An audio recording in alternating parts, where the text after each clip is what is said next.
This program features live coverage of an African safari and may include animal kills and carcasses. Viewer discretion is advised.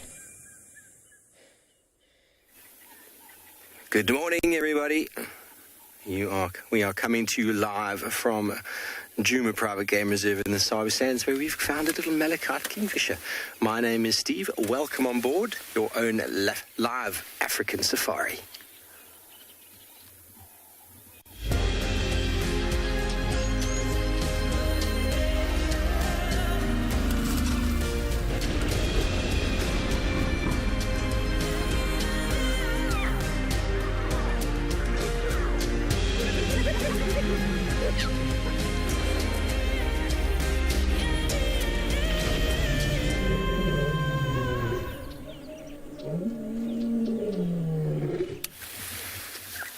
Hello everybody, good morning and welcome to the dawn. Welcome to a very warm 23 degrees Celsius and 73 degrees Fahrenheit here in Djuma, where it is overcast. The wind has disappeared, but it is a perfect opportunity for a swim, says this malachite kingfisher, who has done just that moments before. Hello everybody, my name is Steve, joined by Beaky on camera, and we are, as always, very excited to have you with us. Now, don't forget, we are live and it's active. Questions you might have, please throw them into hashtag WildEarth or hashtag CGTN, or you can send through kids' questions to kidsquestions@wildearth.tv, and there we go. Our bird has disappeared. He has had a swim, and he is now ready for the day.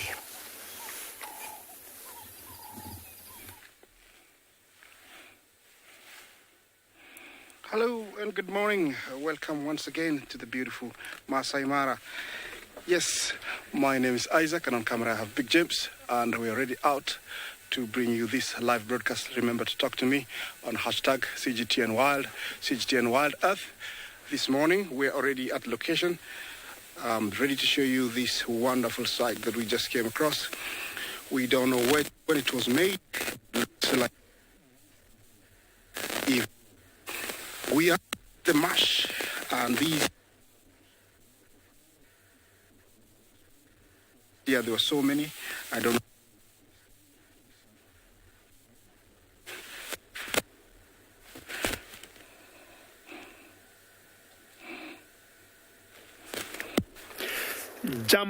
Jumbo, hello. Very good morning, everybody. And we're just by the banks of the Mara River, and we've got lots of stuff for you. Currently, we got some mongoose there, and I do not know exactly what they want to do or where they want to go. Thinking maybe they want to go have a drink because they're running towards the water. And these are what you call the banded mongoose. Notice how they blend in very well. Very good. In the morning, just to see mongoose. We rarely see them. They're always there. And what's happening now, we just want to move towards the water. Let's see what they want to do. Oh, they're basically feeding there. And this reminds me of the meerkats. They must have gotten something there for themselves. Look at how they're feeding very quickly. But at the same time, they have to be very careful. So some eat, some will look. They know the dangers they face from huge raptors. I'm talking of big birds of prey, or from snakes, or from monitor lizards, or from wild dogs. So the understanding here is some will eat as some will look. Oops, now those are wildebeests. And initially, I think the first one in that particular file looked at these small animals and wondered, what are they? And every time the wildebeest walk, they walk on a single file, or in a single file, and not sure exactly the direction they're taking because the river is behind them, but that's what they keep doing, back and forth from the river, back to the river.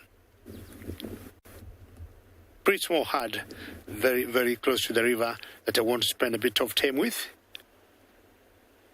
The mongoose on the run again. Their strength is their numbers and staying together.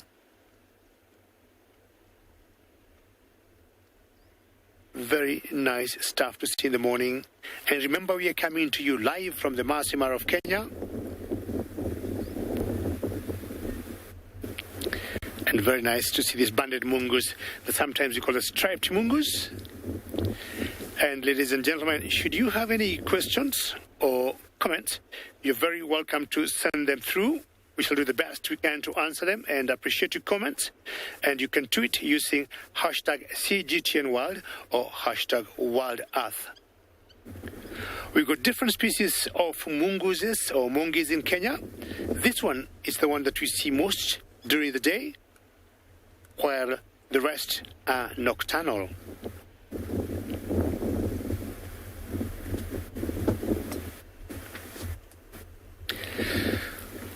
I'm very full of joy to have had a great morning, starting with the wildebeest and the mungus. A very cold morning in the Mara, 16 degrees Celsius or 621 degrees Fahrenheit. And we shall wait and watch very carefully what these wildebeest want to do, and we'll let you know much later on.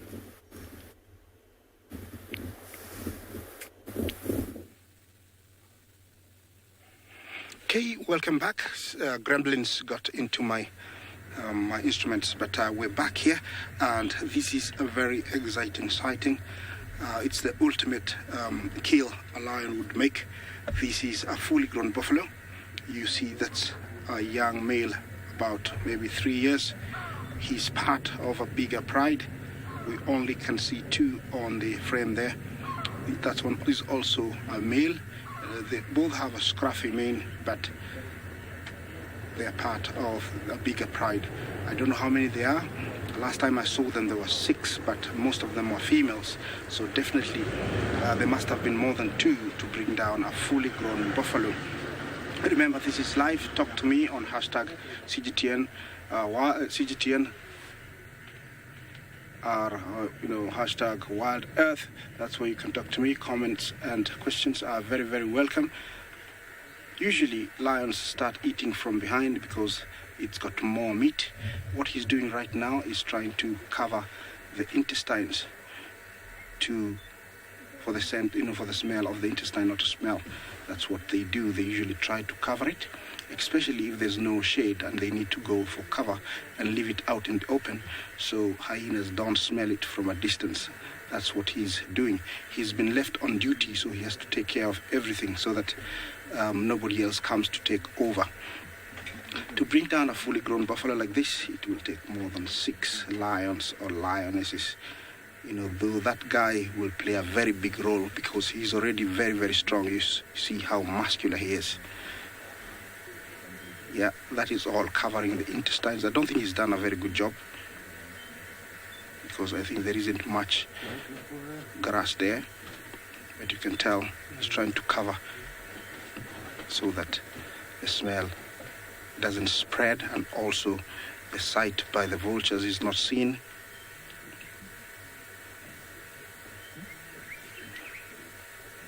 Girl, well, I don't know how far he's gonna go, but I'm going to stay here and let's learn more about what's happening at this time of the year in the Masai Mara. From the southern plains of the Serengeti, over 1 million grazers move northwest through the western corridor, gathering along the banks of the Grumeti River. Once the chaos of the rut comes to an end, the herds gallop north once again. In time, more than 2 million animals amount to feast on the abundance the Mara has to offer. But the reward of the red oat grass does not come easy. The zebra vanguard is the first on the banks, taking the plunge into the treacherous Mara River in order to reach the untouched long grass plains on the other side. Not only must they face the turbulent waters, but also the crocodiles, gliding through the rapids in anticipation. Then comes the body of the migration, the thundering herds of the white-bearded wildebeest, with their bleats echoing through the landscape while in search for greener pastures. Hunger, so too are the lions of the Mara, who patrol the banks of the river. The risks are known, but the herds are determined. All must make the leap. Some will fall, but for the survivors, the lush greenery that awaits is bountiful. And then, as is nature's way, it comes the time to cross the river again as they continue to follow the life-giving storms and nourishing plains.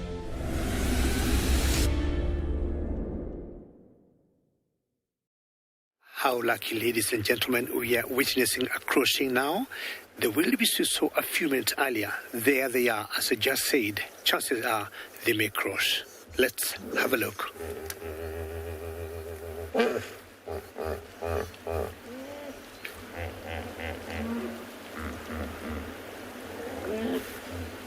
Or what you're hearing, a hippopotamus.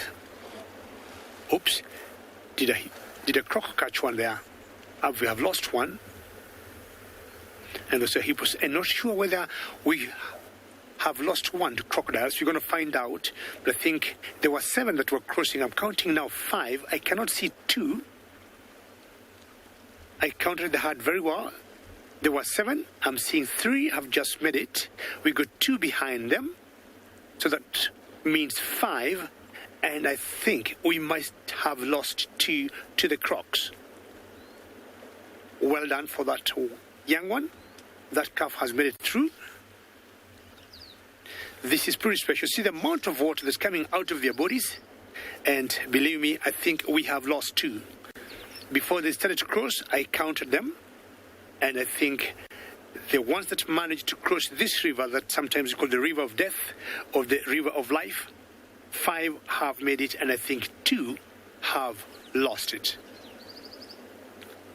Rather sad, but this is exactly what plays out here in the African wilderness. A very small crossing, a very small herd, but it's quite a story. Now,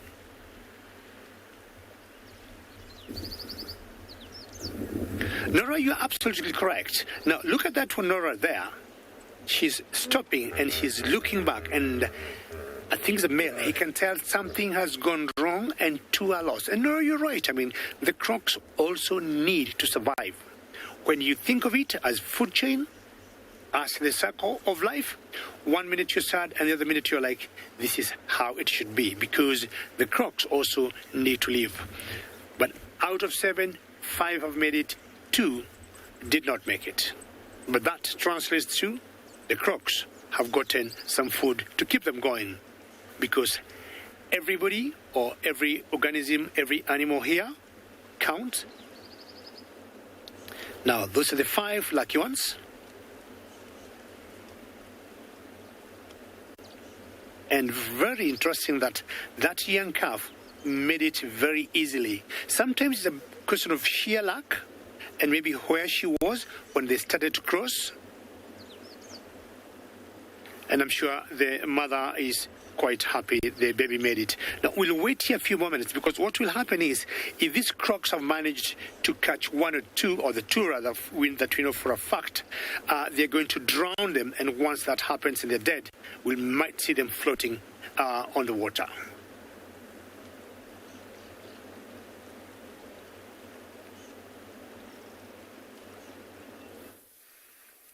Good morning and welcome to and Beyond Phinda Private Game Reserve, where we have managed to find a beautiful Wahlberg's eagle perched on a tree.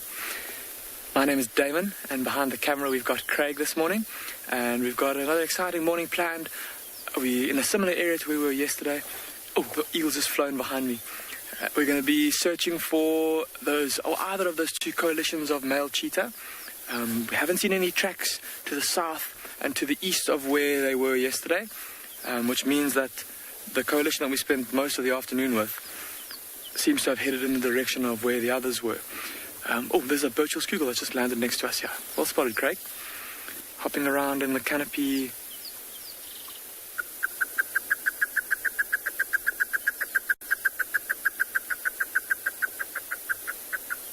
How fantastic was that? Did you all hear that? That lovely chocking sound? Just make it out through the thorns of this tree. Looks like a scented pod. Or Vachelia nilotica. And this cuckoo looks like it's hopping up into the canopy here. So you can see it's quite a gloomy, overcast day, and often first thing in the morning these Birchall's cuckoos like to sit on an elevated perch, especially if the sun is out sunning themselves. Looks like it's puffed up there. And no doubt in a little while it's going to start foraging around in the thickets and clusters of grass here in search of any tasty morsels to feed on. Things like little frogs that are hiding away in the moisture of the thickets. Gina, you're saying that the call of the Virtual's cuckoo just made your cat wake up. I hope it didn't get too much of a fright. But yeah, so it's one of two calls that we often get to hear the Virtual's cuckoo make. Many of you may be more familiar with the other kind of I don't know how to describe it, but it sounds a little bit like this.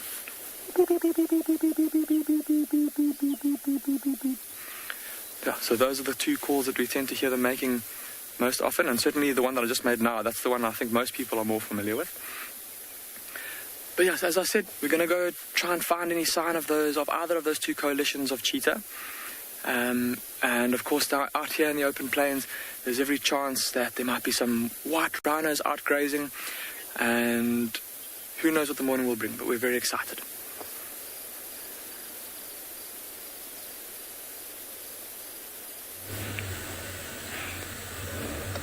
Welcome back, and hey guys, looks like I've already identified about 4 young males. For these size males, this is the ultimate test they'll take to bring down a big bull like this.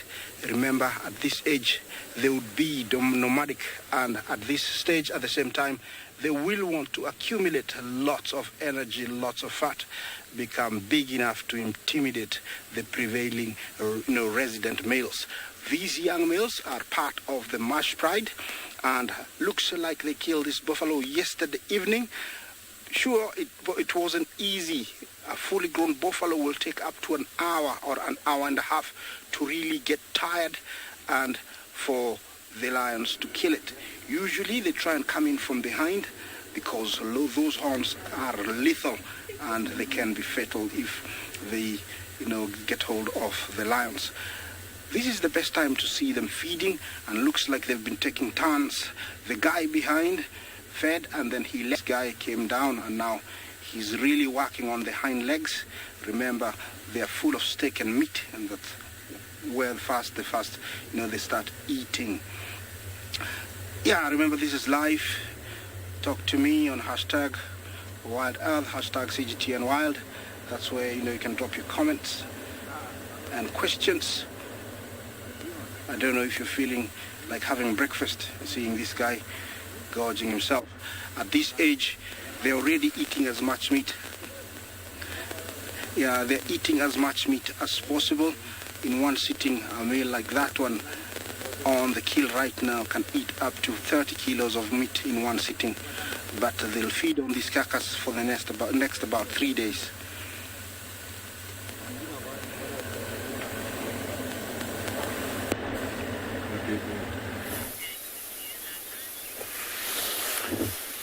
Myself and Craig have managed to catch up with that eagle, and it looks like it's flown straight back into that very same fig that it was in, or the same fig tree that it was in yesterday afternoon.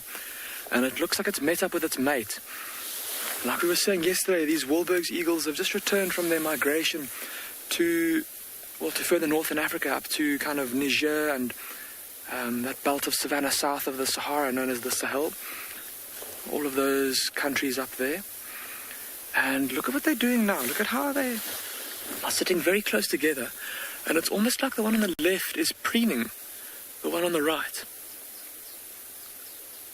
Bit of interaction there between what is no doubt the male and female pair that have been reunited. And if you look just to the left, just to the right of the rightmost eagle and down into that fork there, it almost looks like there's a bit of a nest there. Not a very complete nest, perhaps one that they built last year, that they have returned to this year to patch up, to kind of repair. And then a little bit later in the year, if they're happy with that nesting site once again, they'll mate and the female will lay her eggs in there again. And we were just saying yesterday how nice it would be to keep track of these eagles over the coming months. And if they're going to build a nest there, it's in a very accessible spot for us. So we'll definitely be able to come back and keep tabs on it. But very special to see this courtship between these two eagles.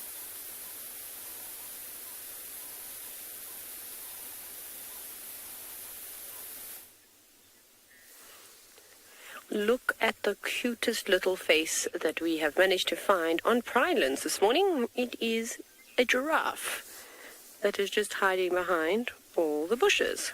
Good morning, everybody. My name is Taylor McCurdy, and on camera with me today is, as usual, I say this all the time, is Sebastian Rombi. And we're out here on Pridelands, which is part of Tswalu Game Reserve and the Greater Kruger. But let's have another look at that little giraffe who's just hiding behind the twigs today. This is so sweet. Now, I'm not sure exactly how old it is, but it's a couple of days, maybe even to a week, probably more towards a week old. It's very, very small. And some of you may remember that we actually found the afterbirth of some animal. This happened a little while ago. Maybe if you do have some screenshots of that, you can share it with the world so they can remember. However, I remember 2 days before we found the afterbirth that Sebastian actually mentioned that he saw a giraffe track, and then there was a little giraffe track. So I don't know if it was from that. But look how small it is. Tiny little ossicones. Those little things on top of its head. So they haven't fused just yet. And they're still going to be quite soft. Mom is here, don't worry. Mom is just off to the left. She's going to be very protective over this little one. She's just hiding behind the trees, so it's difficult to see her. But you can get the gist of it. You can see her body. And her head is very well camouflaged. So Mom's going to be very, very protective. She was actually keeping this little one not too far away from camp in some thickets, but now she's moved slightly. Where she was is actually quite close to the hyena den, so I wonder if the hyenas didn't give her and this little one a bit of trouble, which encouraged them to sort of move down over this little rocky ridge. But it is so tiny. So small. But even though it is so small, you won't believe it when they're born. She looks like she's still asleep. I haven't been able to sex it just yet. But they stand at 6 feet tall. Can you believe that? Yeah, you're taller than most men. Aren't you? I love that it's blinking one eye at a time. So tall. So quite a big baby. But it's really amazing. I've been very fortunate. Actually, when I was training to become a safari guide, I got to watch a giraffe give birth, which was unbelievable. It took quite a long time, but I was surprised to see how quickly the giraffe got to its feet. And this little one would have done exactly the same thing.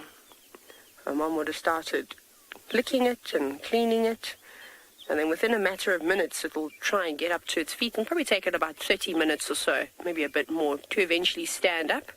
And after an hour, they'll be walking around. A little bit wobbly, though. And we have seen this one run before. We just couldn't get it on camera, unfortunately. It was in the thick bush, and it actually looked quite capable on its feet already. It's just incredible how quickly they have to jump to their feet and then, I suppose, carry on with life, because nothing waits for them here. Like I said, those hyenas would definitely like to eat a little giraffe. They're lions. Leopard are also known to take young giraffe, although I haven't seen it in this area. But I know there were some leopards in the Sabi Sand on Djuma, or not on Djuma, but surrounding areas in Djuma. There was a leopard that used to kill them. And then up in the Mara with David and Isaac, it was not uncommon to see young giraffe up in a tree. Little shake of the head. And getting to know the other animals. You can see a few oxpeckers and some fork-tailed drongos. And that little one will have to learn about the different types of birds, and that some of them are going to sit on it.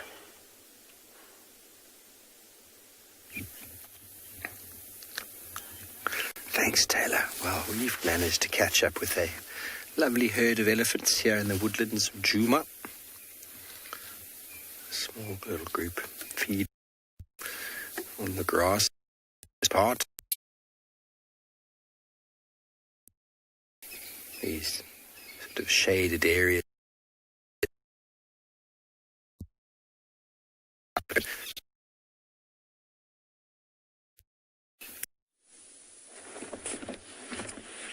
Good morning and welcome to and beyond Ngala this morning, where we have a fish eagle. And you can see the bird's feathers are still puffed up. Have a look at that. Now myself, I'm Yapi, and behind the camera we have Gerrit. And we are busy looking for some leopard this morning, where we were hoping to find some tracks along the riverbed. This section where we are, we know that there was a leopard moving around this area yesterday, and but somebody drove on the road. They spotted the leopard from the road after dark, and then it moved off. So we're hoping that we see some tracks coming this way. Now, the fish eagle over there, that fish eagle is it's literally looking for food or breakfast. It was right underneath that cliff face that it's sitting over. Right over there where the birds are flying off. You can see some doves flying off. There's some elephant dung, quite a lot of elephant dung actually. Mostly doves flying off. There is a puddle, very small puddle. It's been kept there the whole time during this season by the rock bed. And that eagle is taking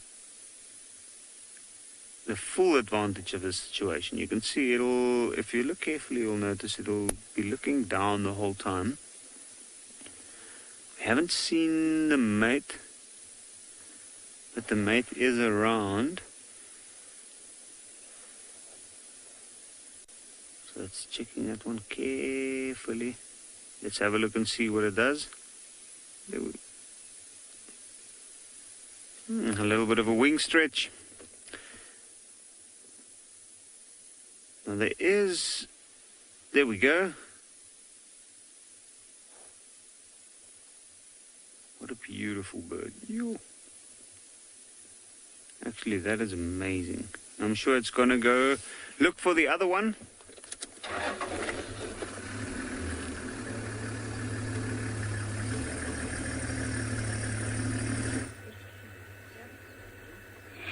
Welcome back. See that guy, he's eaten so much, he doesn't know if to continue or not. Look at that belly. Yeah, like I always tell you, their bellies are almost elastic. Once there is food, they'll not play with it. They'll gorge themselves as much as they can.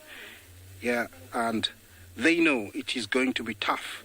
So when it's times of plenty, they'll eat as much as possible, so that when there is nothing, the accumulated fat will keep them going. It would be nice to see all of them here, but at the moment you can see the two boys. The farthest one away was the one feeding when we started, and this guy just moved in. I don't know how many more are there. I've seen another two that have been walking in and out of that bush. Hopefully they will all eventually come. If not now, maybe later on my colleagues will share them with you. But this is an amazing sighting, guys, to see lions feeding on buffalo. It's the ultimate kill they can make. And so for me, it's actually I'm jealous I didn't get to see it, but I'm so happy to share this sighting, seeing them,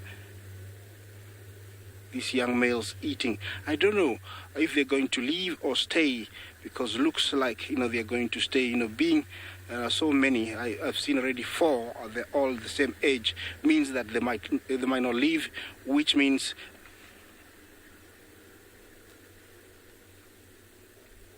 Anna, you say it's nice to have a nice buffalo breakfast.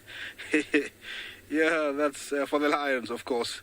Yeah, for me, I would prefer some eggs and toast. That would be okay with me, not some raw buffalo, but for the lions, I'm sure it's okay. But thank you for your comment. Yeah, it's actually rather making me a little bit hungry. I've got to go and eat later on when I get further down. That part of the buffalo is full of steak, full of lots of chunky meat, and that's why they're working from that side. Also, It's a technique so that, they don't open up the gut, which, usually explodes and sends the smells, smelling all over and attract, scavengers like hyenas, jackals, and vultures. The most unwanted one at this time would be vulture, because it would attract the hyenas once it lands, and so they start eating from behind as much as possible before opening the inside for the smell to spread. Of course, there will be a chain here. Who is that? Look at that. We have two, birds of prey there. To the left is an immature or a sub-adult butler eagle.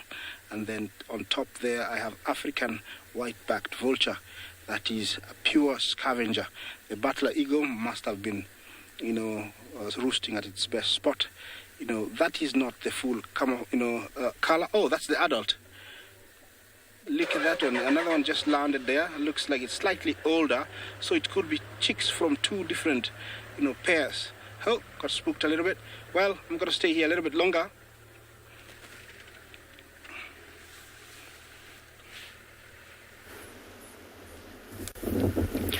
Well, during the months of June, July, August, sometimes going all the way to the end of October, is the time for migration.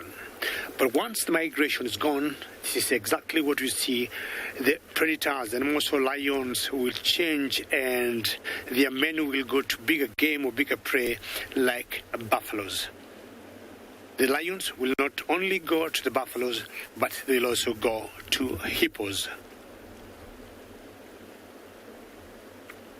It's always not very easy. They know the challenges and the dangers they face to bring such a buffalo that used for their down, or even a hippopotamus like this. But that's what is left for them when the migration of the wildebeest and the zebras is back south towards Serengeti National Park in Tanzania.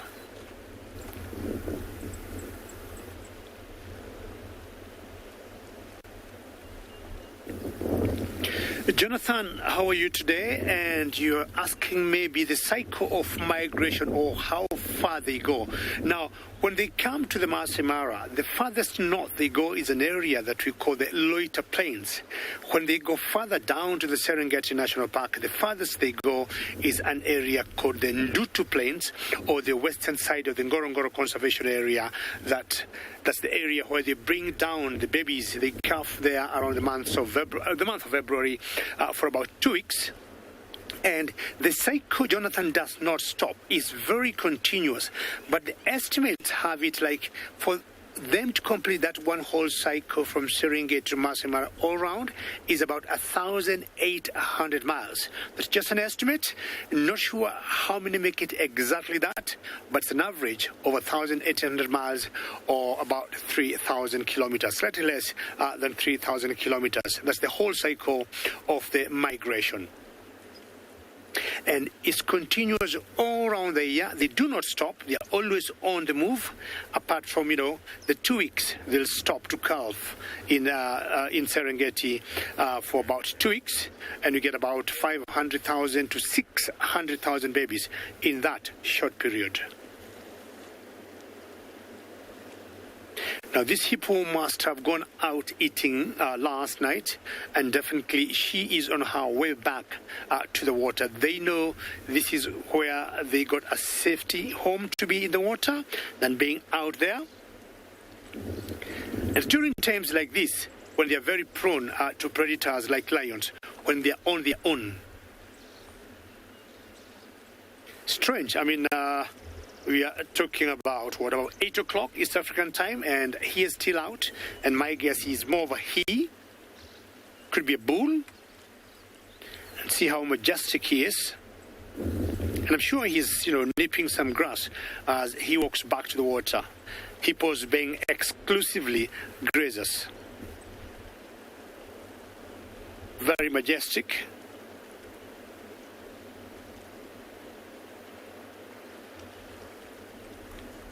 Stone V, how far do the hippos out of the water go? Well, one factor comes in place, or two factors. Number one, how close is the food from where they are in the water.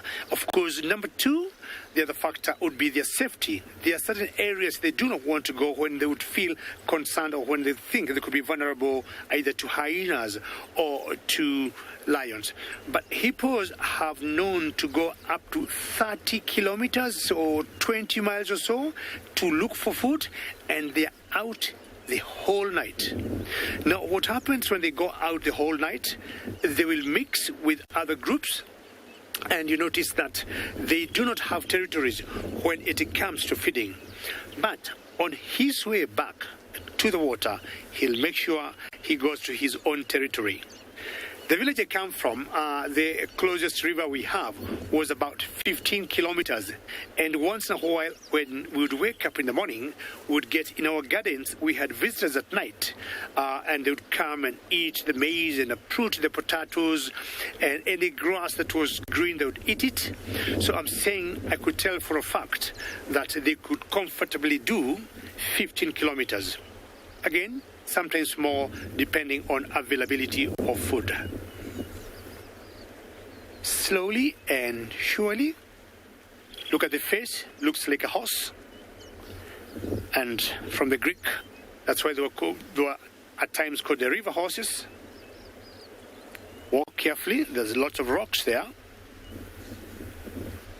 I'm not sure he is trying to sniff anything as he walks there, because I don't see any grass that he is definitely eating.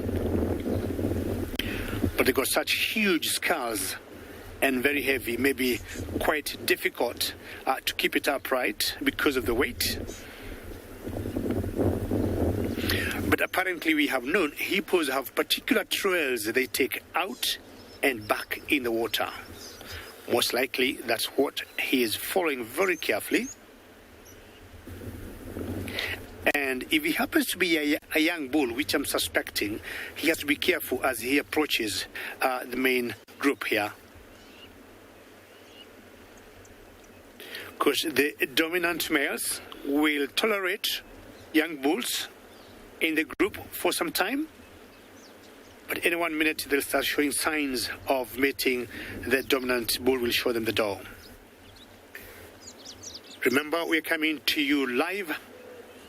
And should you have any questions or comments, please send them through. And you can tweet using CGTN Wild or hashtag Wild Earth. But we are talking about the sizes of hippos, comparing them to the rhinos. Now, looking at the big mammals that we have in Africa, we have always the big one, or the number one, are the elephants. And we then look at either rhinos or buffaloes, depending on size. But looking at the weight, we have always had elephants number one, sometimes rhinos, and sometimes hippos, depending, because you get certain bulls of hippopotamus being very heavy. You get certain rhinos being heavy, but you look at size, we have elephants, rhinos, and the hippos. Some hippos, some males have been known to go up to 2,500 kilograms. Some authorities will even say 3,000 kilograms, which to me is quite heavy. But that's more on the river hippopotamus or the common hippo that we see here, unlike the pygmy hippo.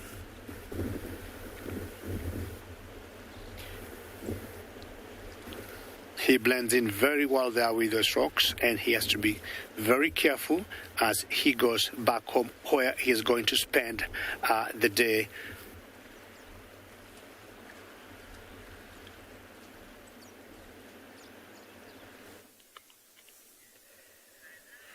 Well, we've got something that's not particularly fond of the water. It is a tiny little owlet. So yes, this is fully grown. Can you believe it? And to give you some idea of how big it is if you take your ruler and you take a third of it away, the rest of it is how long it is from tail to the top of its head. Why are you holding your foot so strange? You can see it's holding its right foot up. It's got its talons all closed. Why? I don't know why it's doing that. It's balancing on one foot. But they've got really, really big feet. It'd be nice if we could actually see how large their feet are in comparison to their size. They kind of remind me of clowns, but this is the little pearl-spotted owlet. Very easy to identify, especially when it turns its head around like that. You can see those black patches right on the back, because there is another little owlet out here that looks quite similar. And to be honest, I get confused sometimes, so I really do rely on those little black patches. But with a barred owlet, if you look at its chest, you can see how this one looks quite untidy and quite messy with all the brown sort of streaking. The barred owlet has got nice horizontal bars going across its chest. But if you're not sure, rather just look at the back of the head. Hello. Very cute. Now you're also probably thinking, but owls, nocturnal, why is this one? It's just hopped, Seb. I'll move forward for you because I don't know if you can see it. So just behind the main trunk of the tree. So we're just going to get another view.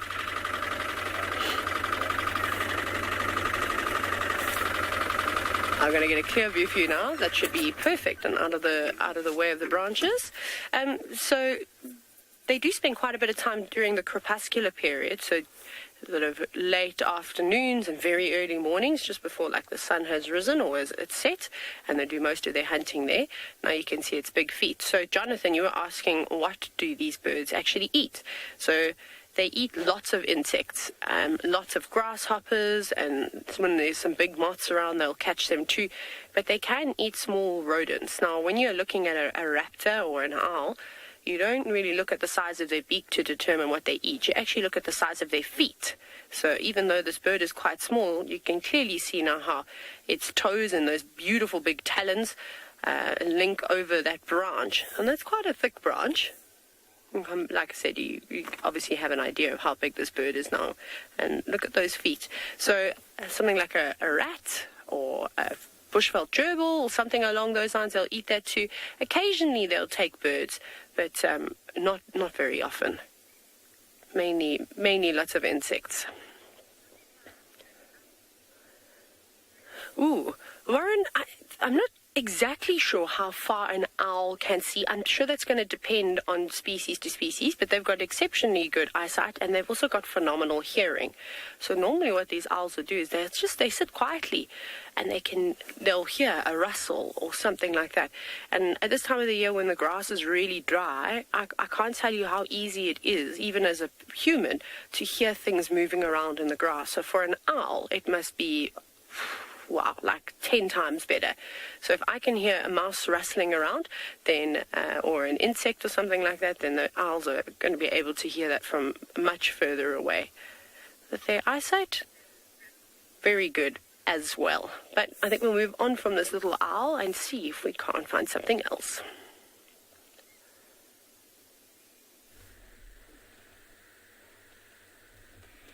Now, welcome back, guys, and there's a little bit of bonding there and also a little bit of bullying.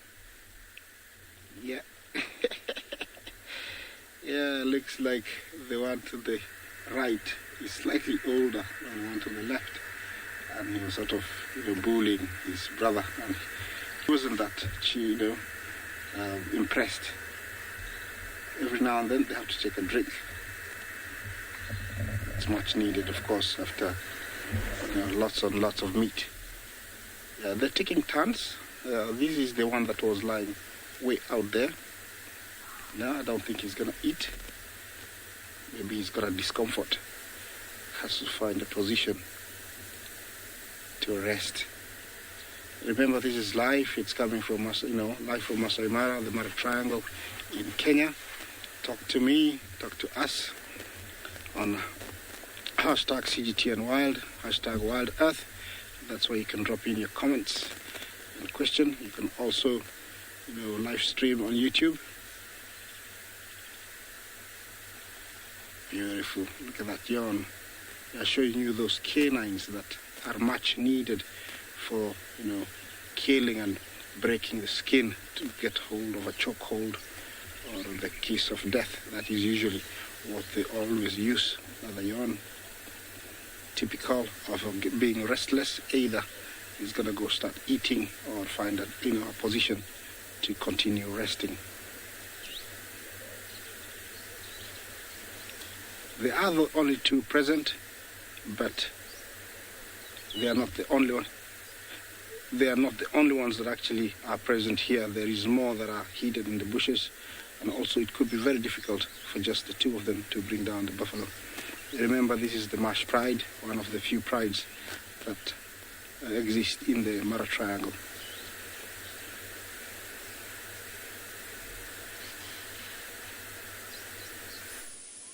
I'm also interested, so I'll Cool. follow along closer. So, we've been looking around the riverbed for any signs of leopard, and we couldn't find anything until we happened to stumble across this guy. And just have a look at him. Not a worry in the world. Tail tip's not moving. Have a careful look at those ears. You see, there's very, very slight movements, but it's constantly adjusting.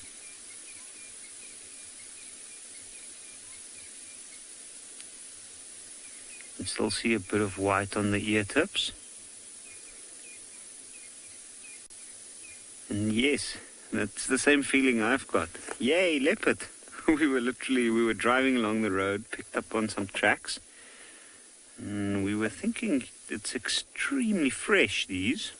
Or it looked extremely fresh, and then while we were still following those, we spotted this guy right on the road. Now have a look at the tip of his ear. You can see on the left-hand side there's a little bit of a nick in the ear. Two, actually. No, sorry, only one. Whoa. And then the tips of the ears are starting to lose their fur. Now with leopard, the older they get, the more they lose that fur on the tip of the ears, the white markings, as some believe is used when they communicate to each other, like a mother and youngsters. Same as that tail tip. Have a look at that tail. You can see he's got it curled up at the back. Kind of slinking away with the tail up. That's a way of communicating. It's telling other animals, it's showing itself clearly. Looks like he's picked up on something there that he's sniffing.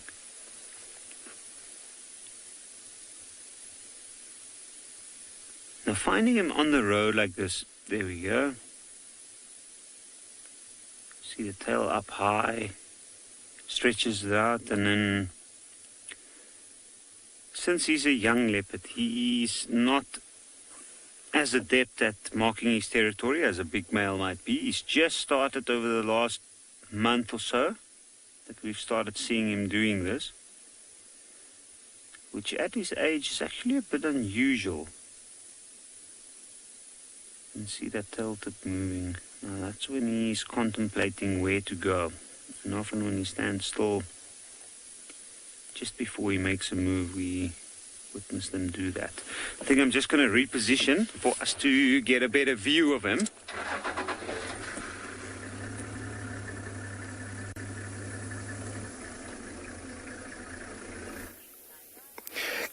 Good morning, sorry. I'm getting a bit confused with my times of day. Hello everybody, welcome back to Juma. And we are sitting in a lovely spot around a watering hole, up on a watering hole called Buffelshoek.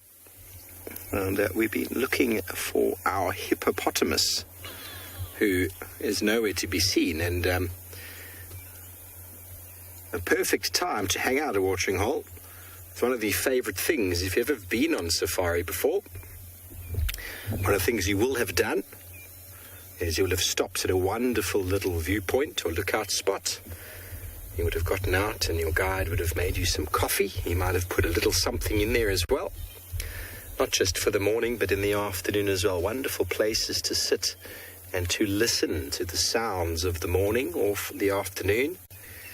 And you never know what might come and say hi. So we've been here for a few minutes already. And I'm wondering, little quiz time for all of you, if our hippopotamus was here and he was holding his breath, how long can he hold his breath for? Send through your answers to #WildEarth or #CGTN. How long can a hippo hold his breath for? Now, there's a few answers there, but we'll get an average. We'll get an average on it. There's a couple of different answers in the books, to be honest. But we'll see what everybody comes up with, because we've been here for X number of minutes, and I'm almost certain that he's not here. So while we wait a little bit longer, timing as we go, to see if our hippo pops his head out the water.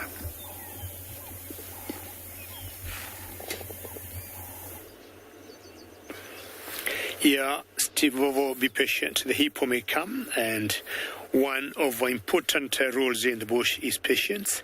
Now, the first herd of the wildebeest that we also crossed the river, and then this other small herd has just come. I'm looking at 1, 2, 3, 4, 5, 6, 7, 8, maybe almost the same number like what we saw before, and they are on the same side of the riverbank where we are.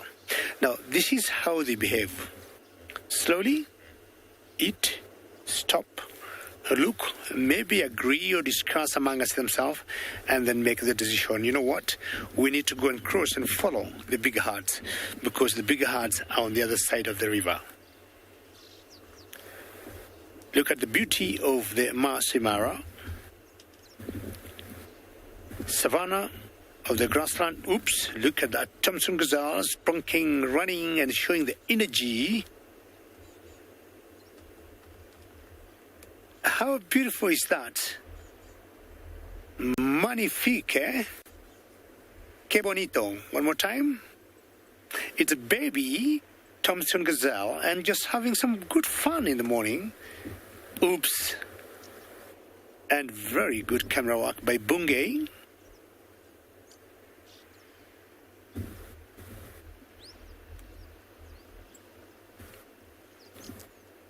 Now, this Thompson gazelle happen to be the favorite food for the cheetahs, and I think maybe along the way they have known through evolution you have to be fast. Maybe the mother gave her the message, start training, because as you grow older, as I'm going to win you, you'll have to survive. Oh, another one has joined in the run, which is even much younger. This is wonderful to see in the morning, eh?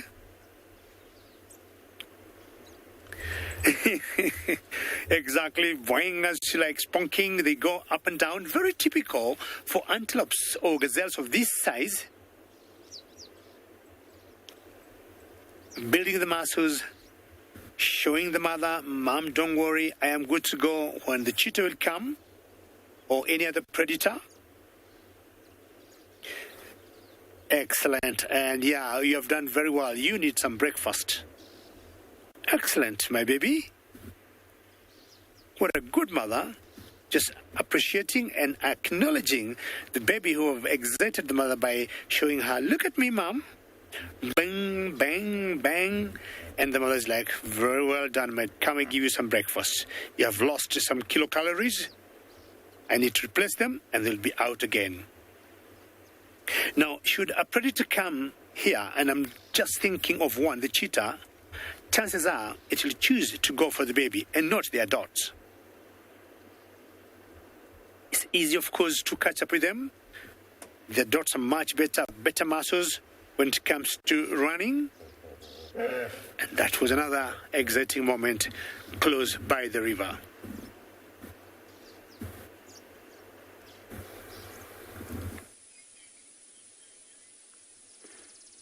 Talking about going after stuff. So, we're here with an interesting situation. You can see he's just flopped back down onto the road. And just have a look at his head and those ears moving.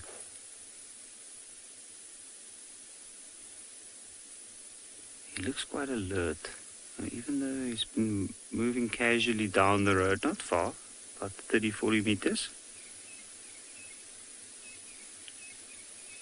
He's listening out very, very carefully. We are on a road that's running parallel with the bank of the riverbed. And it's quite dense bush in this particular part. And he is trying to take every opportunity he can to listen out and see if there might be some impala or unsuspecting prey animals nearby. I can hear in the background, I can hear another vehicle approaching. Since the leopard can be tricky to find, and we've just started receiving other people back on the reserve, visitors. We have a few people joining us in this area this morning. Oh, he's casually moving along the road, and I think he's going to stick on the road for quite a while. I think let's continue. Let's try and follow him to see where he goes.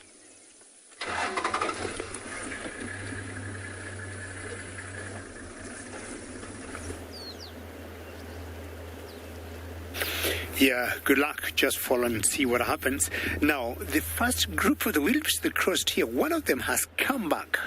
And I think it's kind of a connection she has from the two that unfortunately, or fortunately, I would say, they lost here. Two, of course, the wildebeest is unfortunately. And be careful, it could be dangerous. But she is so committed to cross the river, and my guess is maybe she got some feelings of the two that they lost and wondering what she can do.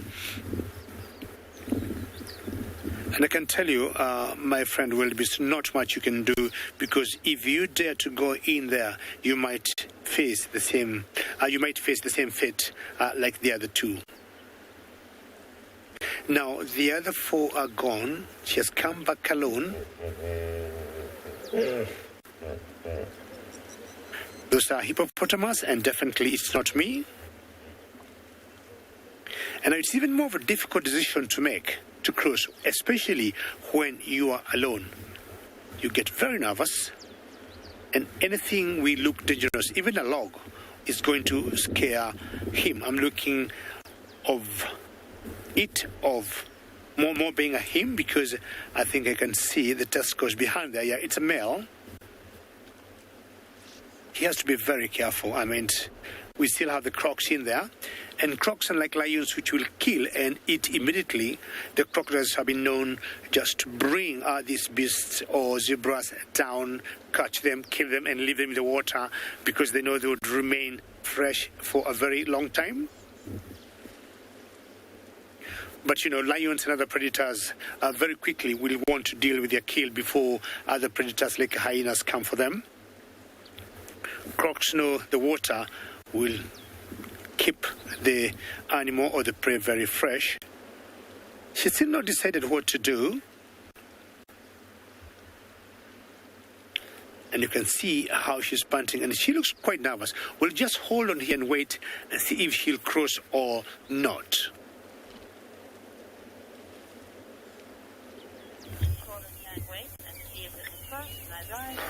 Welcome back to Zoom, everybody. We've got ourselves a green-backed heron. It's also wondering, where's the hippo? That heron is sitting on the end of a stalk just over the water, looking for a fish or an insect or a frog. Plunge its beak in to catch. Sitting by the water can always provide you with all sorts of wonderful sightings if you have patience, and I believe we have a few answers to the quiz, so let's hear them.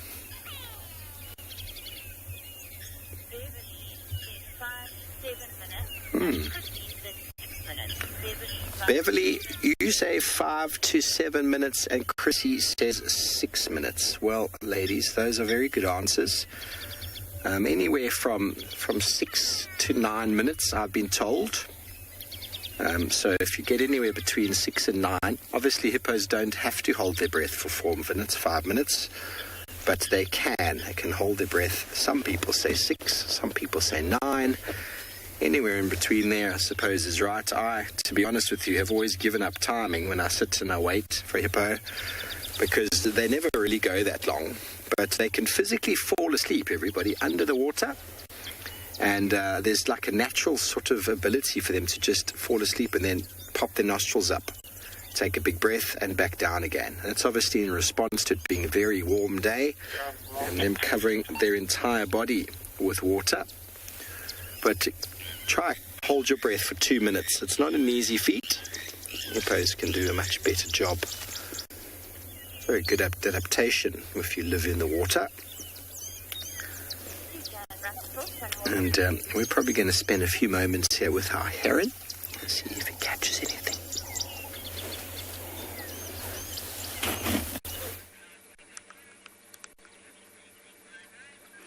Aren't we just so lucky this morning? So lucky. This girl has been silently hanging out, quite literally, in this tree. And we happen to drive past and just look at the right place at the right time. It is Tswalu, the leopardess, and she is here on Western quarantine. Look at how comfy she looks.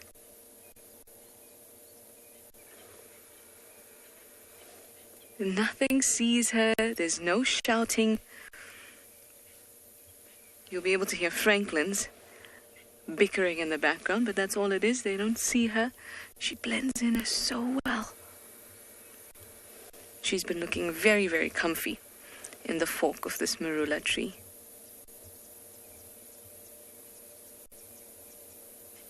I wonder if you're hungry, girl, or have you already eaten? Look at that tail. Oh. I think 60% of the time that I've seen Tswalu, maybe even 70%, she's been in a tree or eventually gets into a tree. Which makes it a little bit hard and easy at the same time, in the sense that you always see her in trees, or most of the time you see her in trees, so you always want to look in trees, but she may be on the ground. So it makes it easier in that if you're looking in a tree, you might see her, but also you might miss her if you're not looking on the ground. But we were lucky today. How awesome is this? So special. Now, Tswalu was born in October of 2014. So it's almost her 6th birthday. Maybe it's already happened. Maybe it's coming. Luke, you say she's such a beautiful leopard. She certainly is. It stuns me every single time I see a leopard, whether it's Tswalu or Tandi or the cubs and even our males. They're all such stunning leopards, and they all have their own unique beauty. And I found that Tswadulu's coat can be quite dense of rosettes. There's something about it. And in the same way as if you see twins, well, it's not really exactly the same, but when you see twins and you can tell slight subtle differences in their hair color or their eyes and things like that, Tswalu, there's a slight difference to me with the density of her rosettes and the size of them on her coat. Well, she's sitting very pretty there in this marula, so I'm going to sit with her. Okay, copy. Thanks for me, I think Of all the female leopards that I know in Juma area, Tswalu was or is still my favorite. Now, I do not know whether if Tswalu would be here in the Masai Mara would love to hunt this wildebeest, because we have known the leopards in the Mara have been known to hunt baby wildebeest.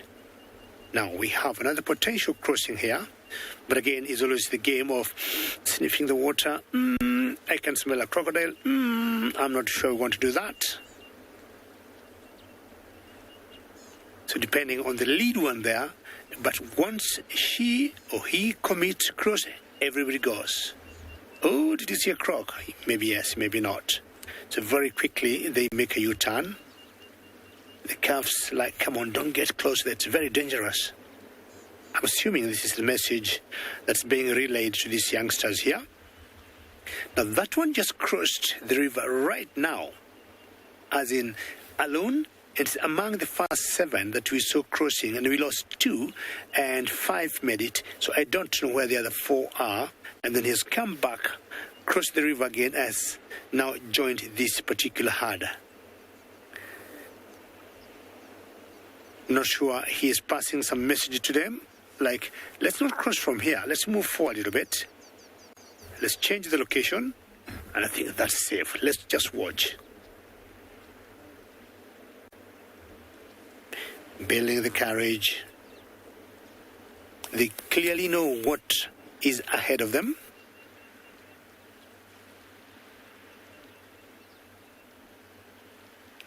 Are you ready to go?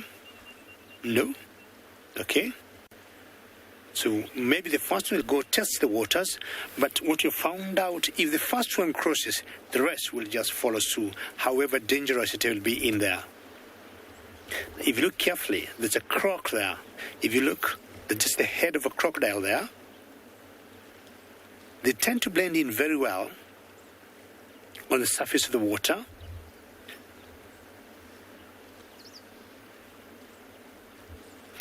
Emily, these animals are very interesting, and it depends on what exactly they want to do. My friend Isaac was not very far from where I am, and we had them crossing back and forth. Now, since we got here, Emily, this morning, about an hour ago, they have only crossed once. But they might cross to the other side, cross back on this side, and then cross again. I mean, what normally will determine that for us is always very difficult to know. So, Emily, it's like, you know, the rule of the wind. So they'll cross, they will stop. I just thought maybe there could be a predator there, but there was nothing. So they have to be very careful. They know how the predators lay ambush for them. See the calves at the very back. But funny, when it comes to crossing, the calves always will want to cross fast than the adults. And the crocs will know these are the animals that you're going to catch. Ooh, something must have spooked them there. But it was just a hippo thing that just growled there.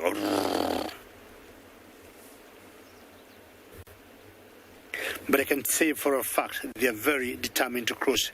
And at one point, they are going to cross. We'll wait, and I'm not going anywhere.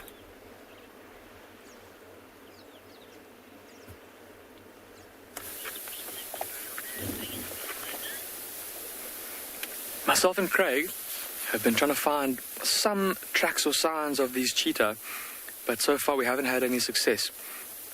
What we have managed to find, though, is a pair of white rhinos. Look at the one at the back, how much bigger she is. So more than likely a mother, and then her sub-adult youngster that's with her. And if we zoom out just a little bit, you'll see that they are surrounded by a herd of buffalo. How amazing is that? A big herd of buffalo that's also grazing out here in this open patch here. And a second large herd of buffalo off to our right. But yeah, from a distance we spotted this herd of buffalo. I mean, look how many bodies there are. It's just a big mass of dark bodies moving across the pretty grey, light-coloured grass. So pretty easy to see from a distance. And we just thought we'll move into the area to come have a look at them, and we got a bit of a surprise when we saw that there were two rhinos in amongst them. Of course, both of these grazers, there's plenty of grass to go around, so no need for conflict over the resource. And I think that it's just the resource that's brought them together. Just so much grass available, and with the drier times of the year, winter wearing on, it's going to become more and more difficult for all of these large herbivores to find enough to eat. And so we're going to start probably seeing more congregations of them around food resources. Already we're starting to see herds of buffalo coming together around good grazing areas, and that's why I think that there's two different herds of buffalo just in this area. Look at all those oxpeckers as well, flitting around on the backs of the buffalo, the backs of the rhino. For them, a wealth of animals to glean ticks off of. So plenty of food.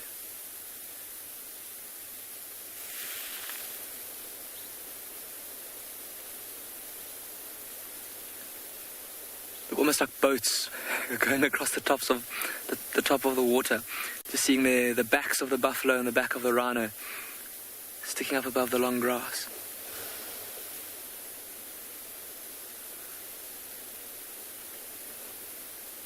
And there's also, just to add another element to this already pretty awesome scene, there's also a brown snake eagle that's perched on a little dead stick not far from here,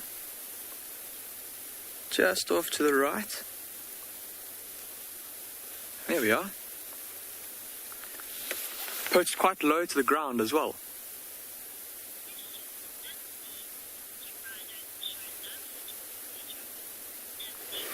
Nancy, you're asking if rhinos show love towards each other. Nancy, it's difficult to say, I suppose, to quantify what love is, I suppose. It's an emotion that is very much kind of centered around the human feelings of love, but they certainly do show what appears to be affection towards each other, mothers and calves especially. Little calves often nuzzling up to their mothers, especially if they're lying down and resting. Their calf will often go and lie close to its mother. But aside from that, you don't often get to see two different adult rhinos coming and nuzzling each other. It's mainly between a mother and her calf. But there's that snake eagle. Look at how it's perched up on top of that dead stick, scanning the ground, looking for any signs of potential prey. With that fantastic eyesight of it, it'll be looking for any movement in that long grass. And I think myself and Craig are going to spend a bit more time here with these buffalo and with these rhino and the snake eagle to see what the buffalo and rhino get up to, and maybe if the snake eagle catches something.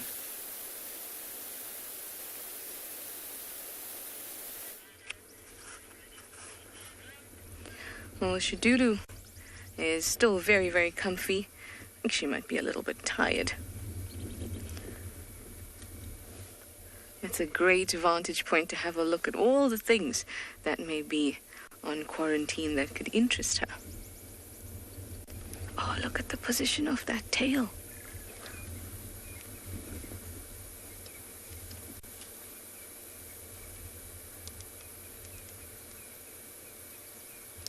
I love the way leopards will hook their tails on things. They look so, so comfy.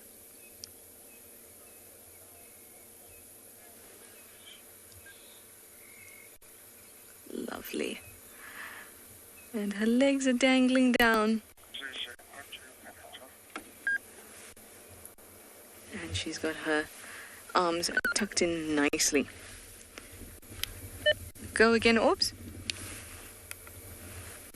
Get your visual, can I join? Yes, please. All right. Other vehicles are coming to join us as well. Everybody wants to get to know them and get to know Shidulu, and of course get to know leopards, and I'm sure you want to too. So let's go and have a look. The keys to a solitary leopard's survival are territory, food, and mating rights.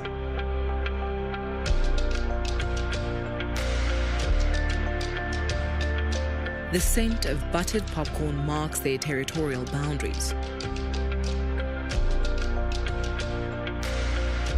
With its borders secure, the leopard looks to satisfy its hunger. A perfectly adapted predator, the leopard uses its camouflage to capitalize on its immediate habitat. Superb eyes detect the slightest of movement. Sensitive ears discern the softest footfall. Dagger canines throttle prey while razor claws tear and grip.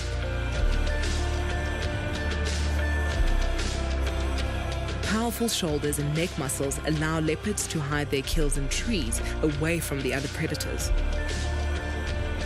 If they can, they'll hoist their kills into the safety of a nearby tree's branches. If a kill is left on the ground, thieves are never far off. But trees are not only a good pantry, they are crucial for safety. Wild dogs, hyenas and lions will kill leopards without a second thought. This spotted cat's climbing skills are vital to its survival and predatory success.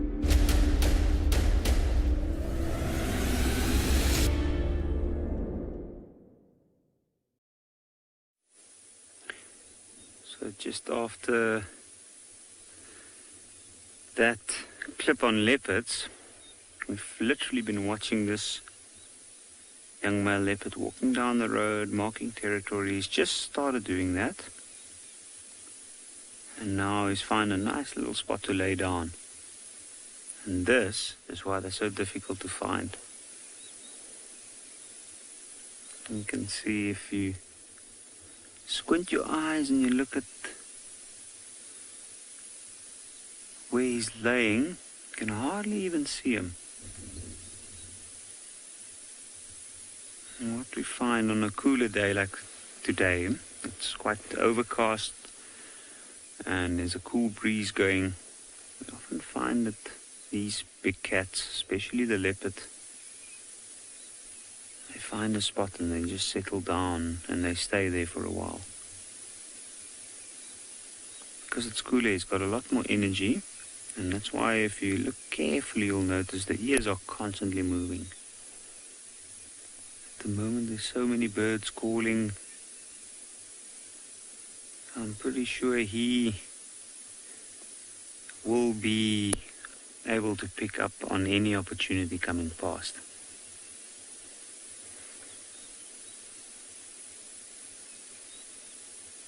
The little one on the right there, little babies as well. Hello everybody, we're going to catch up with another herd of elephants. Hopefully you're able to see these images. We position ourselves in such a way that the herd is slowly feeding and moving towards us. We might be lucky, they're very relaxed. You can tell that by the fact that they are eating, they are moving, and they are youngsters freely moving around. They're just on the right, I don't know if you can see it clearly. There's two very small youngsters there, you can't, they'll come out shortly. It's a very nice breeding herd of 15 or so. Haven't managed to count them all yet. But if you ever find yourself in amongst a herd of elephants and the babies are spaced apart from the parents, then everything is very relaxed. Just switch off your car and listen.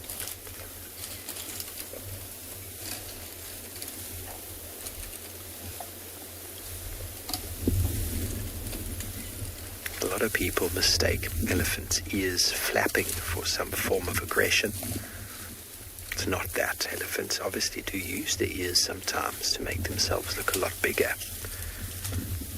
But the movement of the ears is all about cooling themselves down.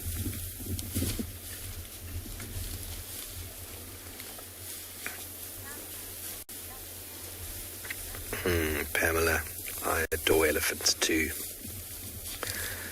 I like to find these sort of sightings when the animals are very relaxed and get ourselves in a position where they'll eventually come right up and say hello. And that's the trick, is if you do happen to find yourself in a position where they come closer, they've chosen to do so, which means that they're very relaxed and they're making space for you. So we're going to stay right here in amongst the herd.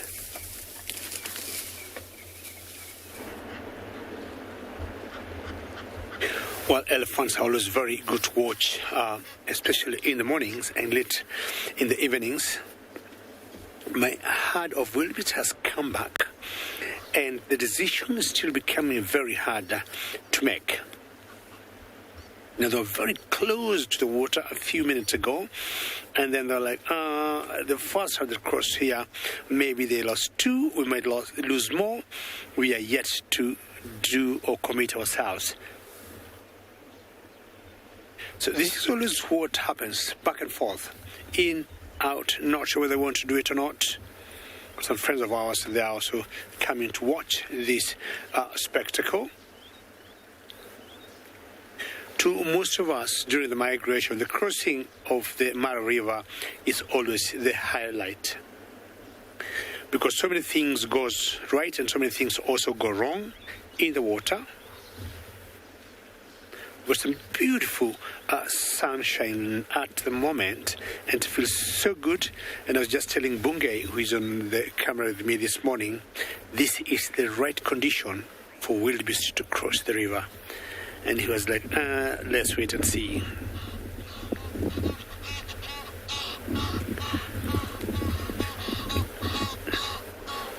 In the background, what you're hearing are some Egyptian geese. Ready to go? Are you sure? Okay, they have to confirm because that's a crocodile right there. Like 2 meters from the water, that's a crocodile. And more often than not, they do not see it. I was talking earlier of how these reptiles blend in the water very well. And definitely these crocs are there waiting for a meal. They have already 2 wildebeest at hand, and they could take as many as possible. Believe me, there's no standoff there between the wildebeest and the crocodile. It's just because the wildebeest are not decided to cross as yet, and the crocodile definitely can see them very well. And she's like, please come. I need some lunch. I already have breakfast, so I need some lunch and maybe possibly some dinner.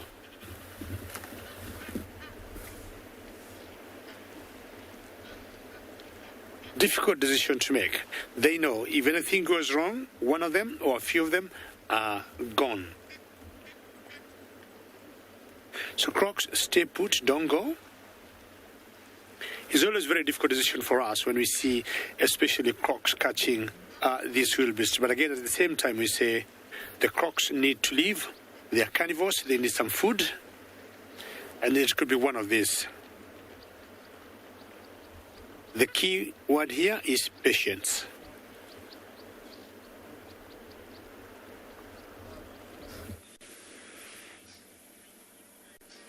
Patience indeed, even down here. Shidlu has much of it, like all leopards. And she's now hunting. She just chased a duiker.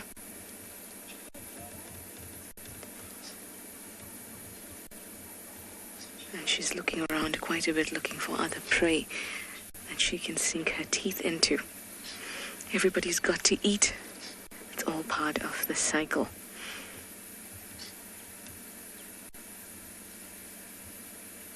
She's been keeping a very, very low profile. Normally I can expect to hear quite a cacophony as she moves through the bush.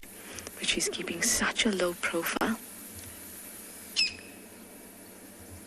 And doing very well at it too. There was a half-hearted Franklin. Gave a little squeak there.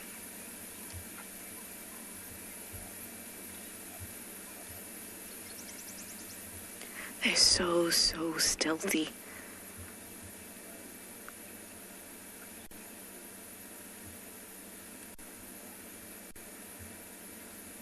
Keeping a low profile is the best thing she can do. She is an ambush predator, so she needs to get nice and close before she can surprise her prey. And if she's seen or heard, the game is up.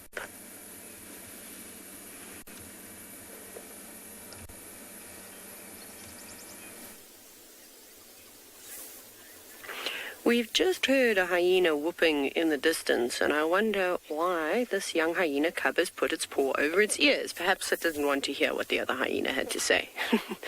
But we are sitting with 2 young cubs. What are you doing? And I think these are the ones that go walkabout quite a bit, but it's hard to say because they're nestled in the grass, so you can't really see any obvious spots on them that you could use to identify them.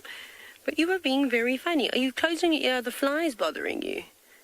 I have no idea why this little one is doing that, but it is very cute. They're fast asleep. They don't look like they're going to be doing much at all. I thought that when that other hyena called, they would have at least popped their heads up, but they don't seem to be interested at all. But we're back quite close to the old hyena den that we used to visit quite frequently. But it doesn't seem like anyone else is here other than these 2, and they're not sitting right on top of the den either. But we have counted at least 9 hyena cubs that were at one point at this den, but I think that they've all spread out quite a bit. Like I've been saying, there's quite a few that were getting to that stage where they weren't going to be spending time inside the burrow itself, but sort of more walking around and learning from their mother. And I don't think we had any hyenas in camp last night trying to break into the kitchen either. Lots of little hyena tracks normally accompanying the adults learning bad habits. That's the fun things about living out in the bush, is trying to fend off your camp from these animals. But they're very sweet. You also hear ringneck dove, whichever one you want to call it, that was calling in the background. Fast asleep. But it's been very overcast here. It's been drizzling slightly. It's supposed to reach high 30 degrees Celsius today, but I don't know. Maybe when the sun eventually burns through the clouds, then these little ones will have to move from where they are and maybe go find a shady spot to sit, because they won't enjoy that. I think that this little one was getting annoyed by the flies, and normally the flies do attack the ears of the various predators, and that's why it put its paw on top of it.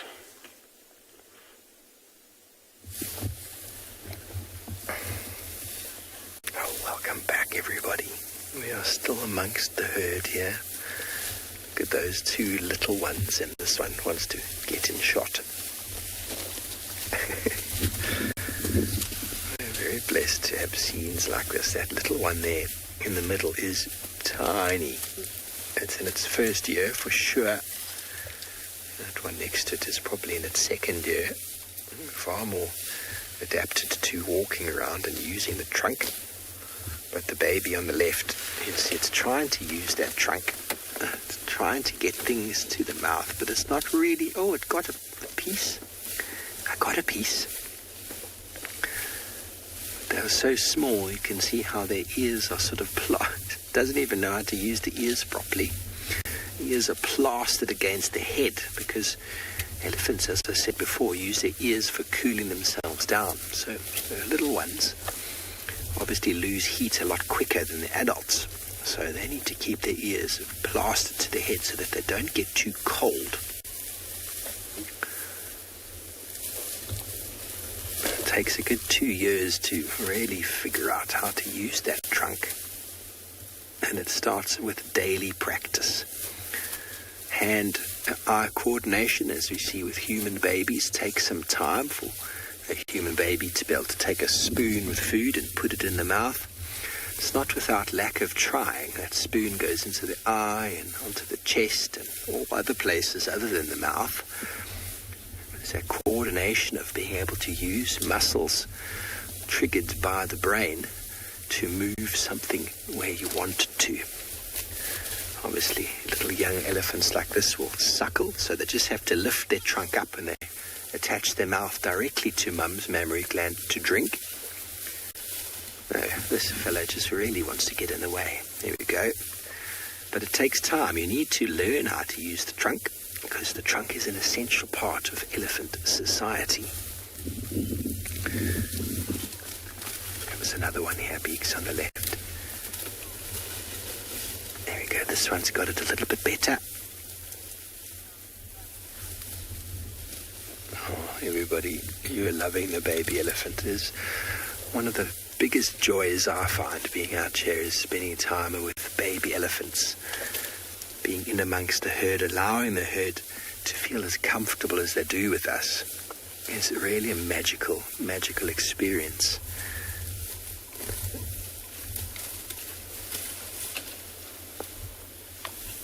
Very slow going when you're picking up one blade of grass at a time.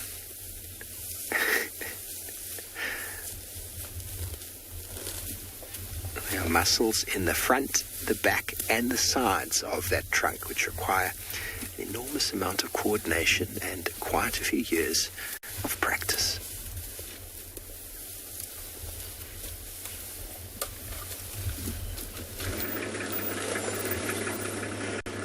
Now we have a Shadulu walking on a Shadulu. It means termite mound. And she's going down into quite a difficult drainage, the one between Western Quarantine and Rebecca's. Hopefully we'll be able to catch up with her, but she is on the hunt. And she actually tends to do a little jog, a little more than the other leopards that are around here. She won't just walk. Oh, she does that too, but she tends to walk and then do this short little jog.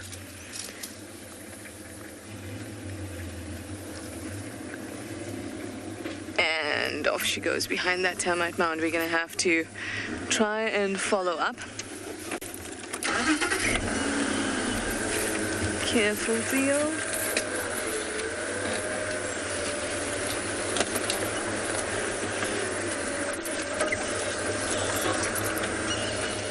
These lovely trees in front of us here are tambourtis, and they're protected so we don't drive over them.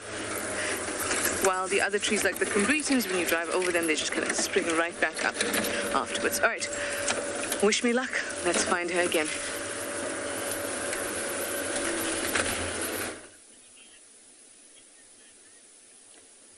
And luckily, we don't have to drive over any tambourtis this morning. Although he's been moving through quite a thick tambourti section in this area. You can see he's reached that point in the morning where he's found a comfortable spot in and amongst the grass. I know it looks like he's out in the open, but he's actually in quite a dense section of riverbed forest, or riverbank forest, I guess. And just have a look at that. If it wasn't for that white stomach with the large black blotches, he would have blended in perfectly. In fact, that's exactly what he's doing. He's just blending in at this point. I know for all of us, we can see him at this point, but he is in a very strategic position for anything that might be moving past this area. Where he's lying on the edge of quite a large clearing with very tall grasses. And it's a huge bend within the riverbed. And within that bend, the vegetation is much different from usual bush vegetation, or at least the vegetation that we find regularly on Gala.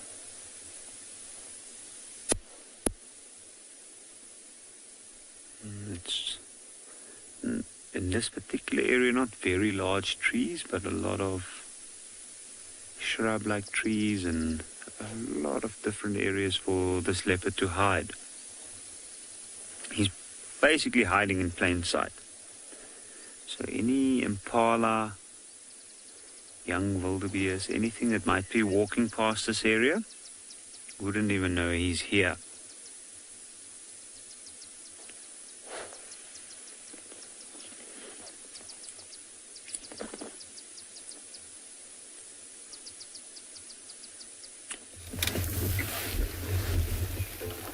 Welcome back, everybody. We've just had an elephant push over a small tree.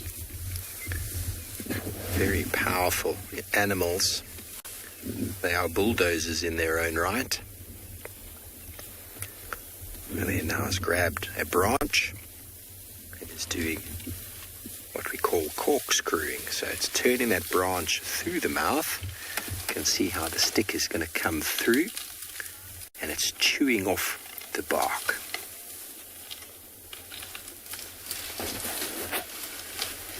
Safari lover, yes, I suppose they do have to learn how to use the ears, but I think that's more of a process of just activity rather than actual coordination.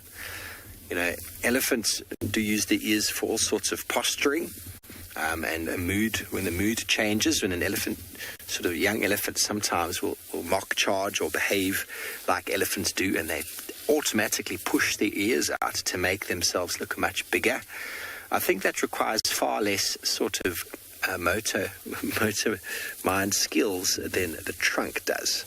It's the same as walking. Walking requires an enormous amount of coordination. The ears just move forward and back, and they can hold them out. You can see how that becomes quite an automatic process with these elephants. But the trunk has to be very, very well worked. Not only does it lift up all the way forward, it lifts left, it lifts right, it curls around inside like that. There's 2 fingers at the end of it, and as well, they use the trunk to suck up moisture, or should I say water, which they then spray back into their mouth. They'll also use it for sucking up dust, and you can't suck it up too deeply, otherwise you're going to get dust in your nose. So I think the trunk takes a lot of getting used to. But after 2 years, 3 years, they all seem pretty good at it. Obviously, it still takes a while for a 2, 3, 4-year-old elephant to really have the knack of it all. But once they're an older adolescent, they're very, very good at feeding. Very selective in that feeding.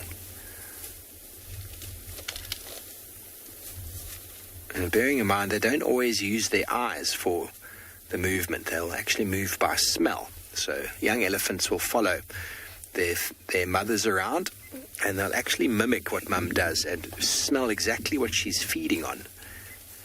Well, this one is going to show us how big it is. Come on, little one. How big are you?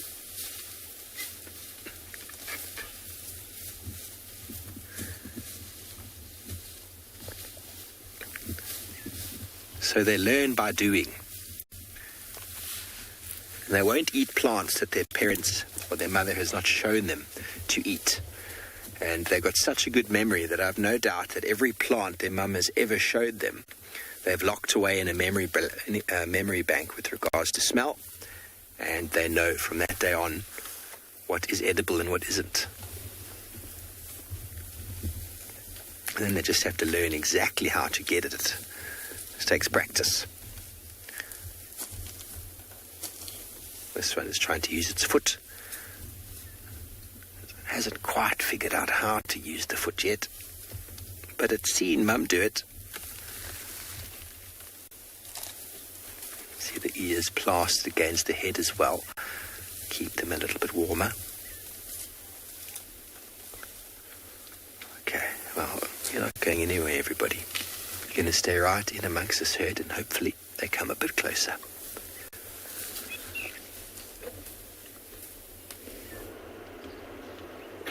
Well, yeah, the best thing, Steve, is to stay where you are, because I have also remained where I am, and my wildebeest are getting very nervous and getting further away from the water, and you can see they are running, and as usual, always in a single file. But don't be surprised, they may go even 5 kilometers further away from the away from the water, and then they'll be right back. Very rarely you see them getting such thick bushes like what you see in the background of your screen there. They will tend to remain in open areas where they can see themselves. But I'll not be surprised if they keep running that direction and then they make a U-turn, backtrack the same direction. Sometimes back I followed a particular herd because I was out in the field for the whole day. And what I saw, the herd did about 40 kilometers in a radius of 10 kilometers. So I'm saying walking 5 kilometers one way, 5 back, 10 kilometers the other way. But they didn't cover much ground. It was in the same spot. They kept going back and forth. If they sense, anything that they thought was not right, the first thing they will do is to be flight, and they just take off from where they are. And that's exactly what they have done. Currently, we've got so many groups, so many small split groups.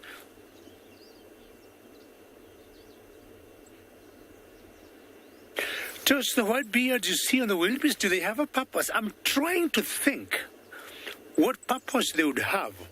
Well, way back in the village I come from, way back, not anymore, when people would bring down wildebeest, small boys or big boys, I remember when I was young I could see, they would make some fly whisk using the beards and using the tails.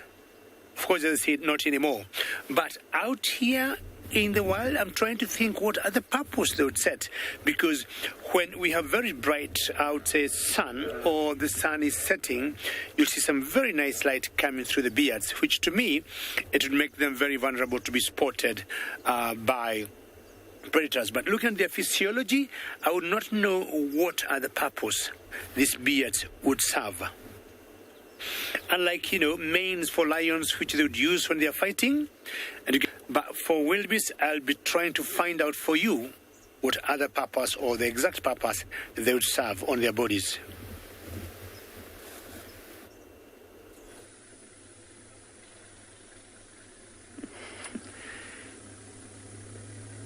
Just have a look at that. This guy's just picked up his head. Okay, and gone back down. Doesn't seem too concerned. He's been laying in this kind of an awkward position for quite a while now. You can see his ears are still tilted backwards. It's still moving. And I'm sure he's not settled completely.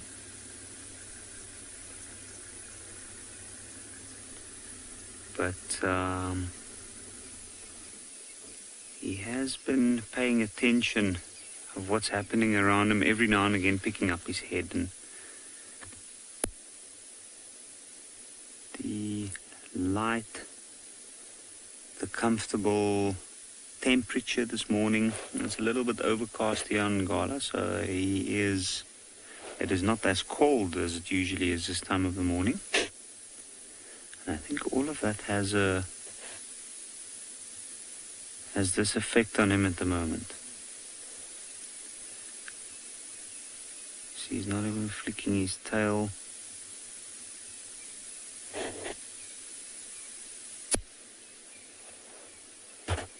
And dead still. The very, very shallow breathing.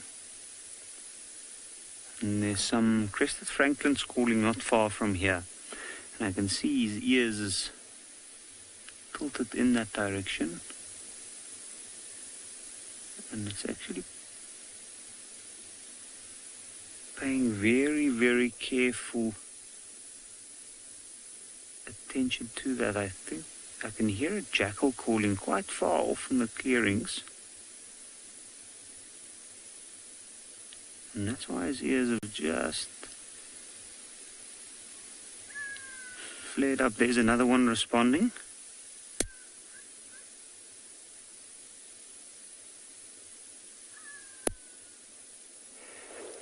You can see his ears, each ear is focusing on a different sound at the moment.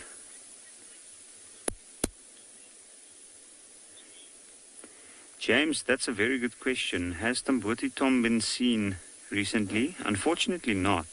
And it does worry me a little bit. We haven't really even seen his tracks around.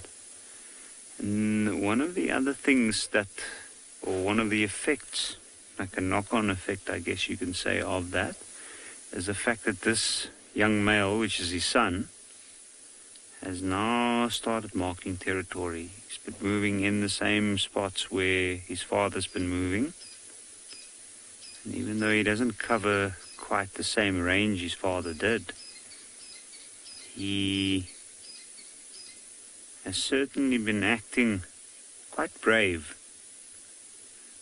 Because at this stage he's reaching that age where he's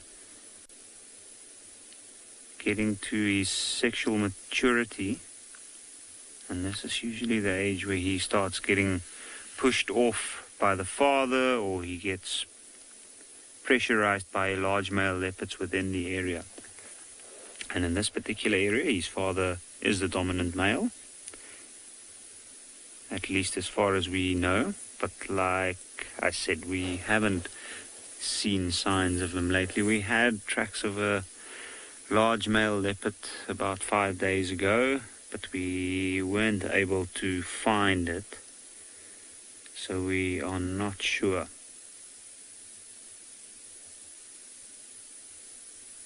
Oh, now he's turning his head and putting himself in a little bit more of a comfortable position. I think we'll sit with him for a while longer and see if anything changes.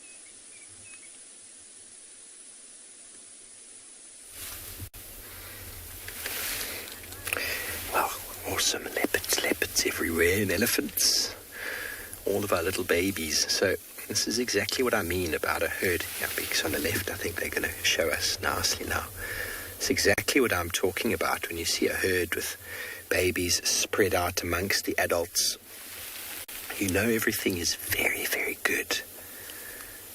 And many people come to the Great Kruger National Park to drive around and to do their own game drives. And if you find a herd behaving like this, very relaxed, by all means, just switch your car off and just soak it all in. Because these can be very special moments. It's definitely one of my most favorite things to do. Oh, she's got a scratch.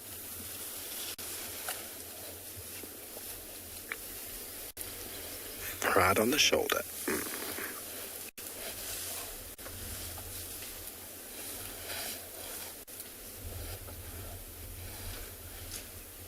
My favorite things to do is to get in amongst the herd and just spend time with them doing what they do.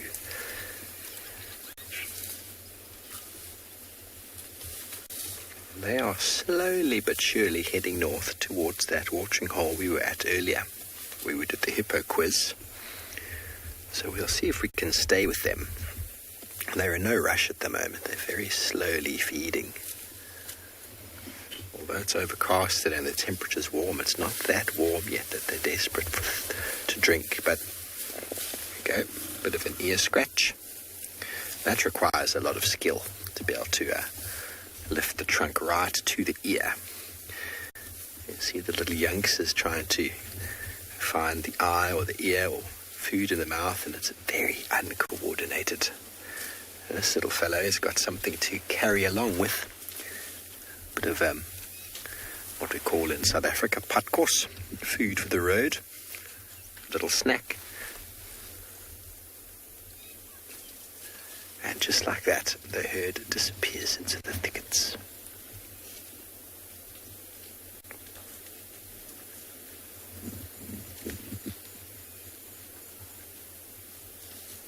Some silent communication we didn't hear there suddenly gathered them all together. And now they seem to have picked up a little bit more pace. So we're going to move around and see if we can get in front of them. And see if we can catch up with them heading up to the watering hole.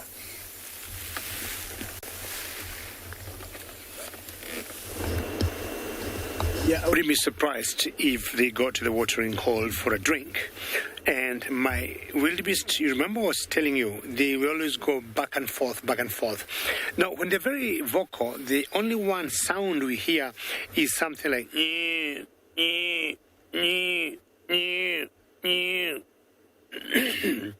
hope I did well there. But the whole idea, they're always communicating, and I personally think they always agree. Do we go left? Some say yes. Do we go right? No. Do we go this way? So they walked far, and I think it was about 600 meters from where we were seeing them last running. And now they're coming back towards us, or they're coming back towards the river. I do not want to say the one in front is the leader.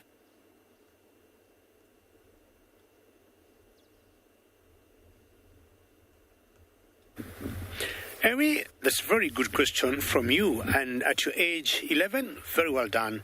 And you're asking, how do you tell a male from a female? Now, if you look between the back legs for the males, you're going to see what we call testicles, and that will be in the males. Now, the females will have what we call mammary glands, for where the calves will always suck the milk. And apart from that difference, in general, the males are bigger in size than the females. Let's see if you're lucky, we might be able to see one and see between the back legs, and I'll show you exactly what I'm talking about. But if you look at them from a distance, it's always very difficult to tell a male from a female. But that's the most obvious difference. Another way, Amy, to tell the difference, should you see a small baby suckling from the mother, you'll definitely tell that's a female. Very majestic. Now, if you look at that one carefully, you can see that one to me looks like a male. is a female rather. If you look carefully, you see the mammary glands I was talking about. Just look carefully between the back legs, and you can see the mammary glands. So that is a female. That's the only way you tell the difference between females and males. Very, very, for when you want to be 100% sure. Otherwise, the males will have the testicles, which are different from the mammary glands. Okay, walking slowly, majestically towards the river. Not once we have seen a decision made very quickly. They just come to the river and they do not even pause, straight in the water and they cross. Let's see what happens this time. So the one on the lead there is a female, and I hope, Emily, you're still watching. If you look carefully, now you can see the mammary glands between the back legs. Building courage. Slowly and surely.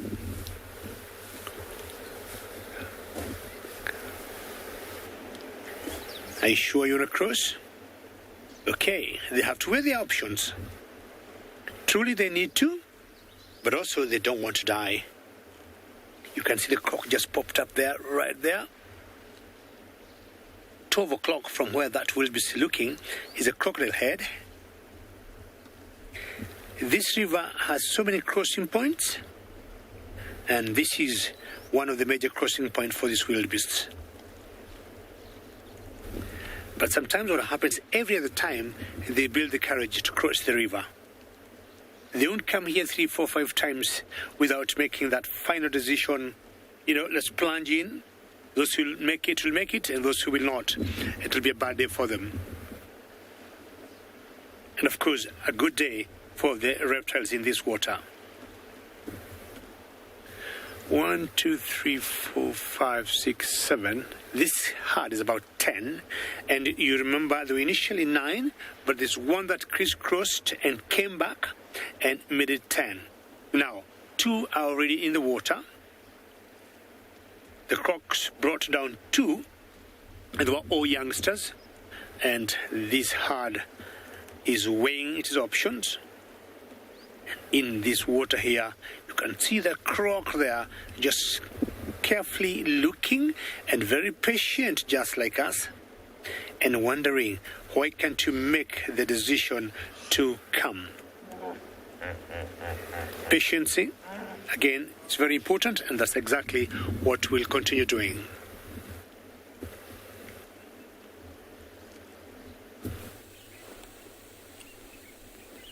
Hello, and welcome back to a different section of the river.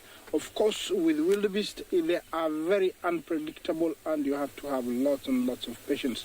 Here I have a different part of hippos from the ones we've been sharing. This is a crossing. We call it the first crossing, Kaburu crossing.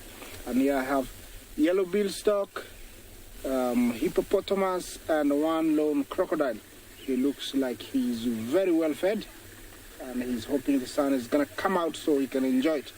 The river is slightly lower, but not as low as the normal level. Yeah, how many are they? 2? Yes, they are. Look at those. Look at the one behind. He's massive. That's actually a very good ratio how we can measure the 2. Now look at the one in front, the mouth open. He's big, but the other one on the other side, that is a big daddy. That is a massive one. Those are the ones that make those big kills like zebra and wildebeest. Yes, here we have the rest are all here. I'm gonna sit here. Hopefully we get a crossing sooner or later.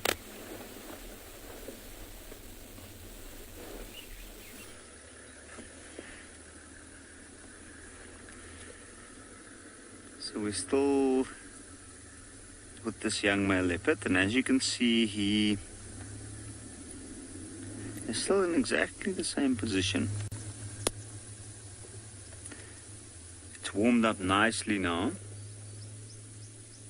and I don't think he might move anytime soon. You can see he's starting to get irritated by the flies. Look at his ear twitching.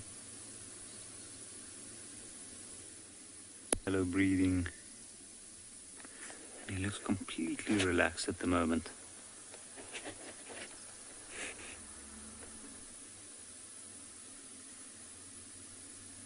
Now this is an interesting situation, because when we find a leopard in this position,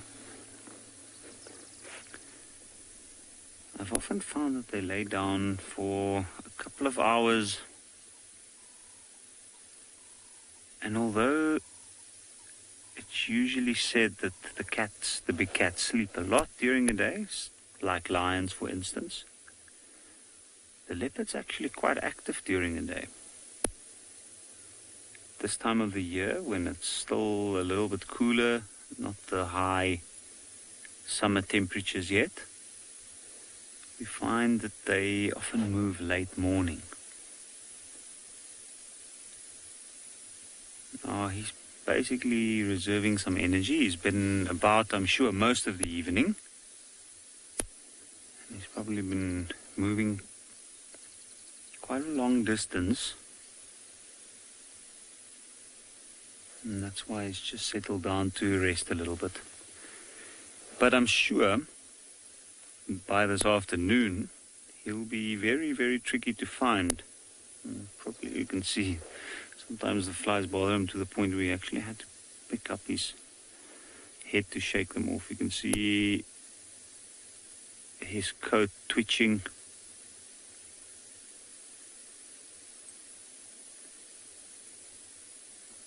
So he is a little bit irritated of his surroundings. And I'm pretty sure that it might even prompt him to get up and move if it continues like this.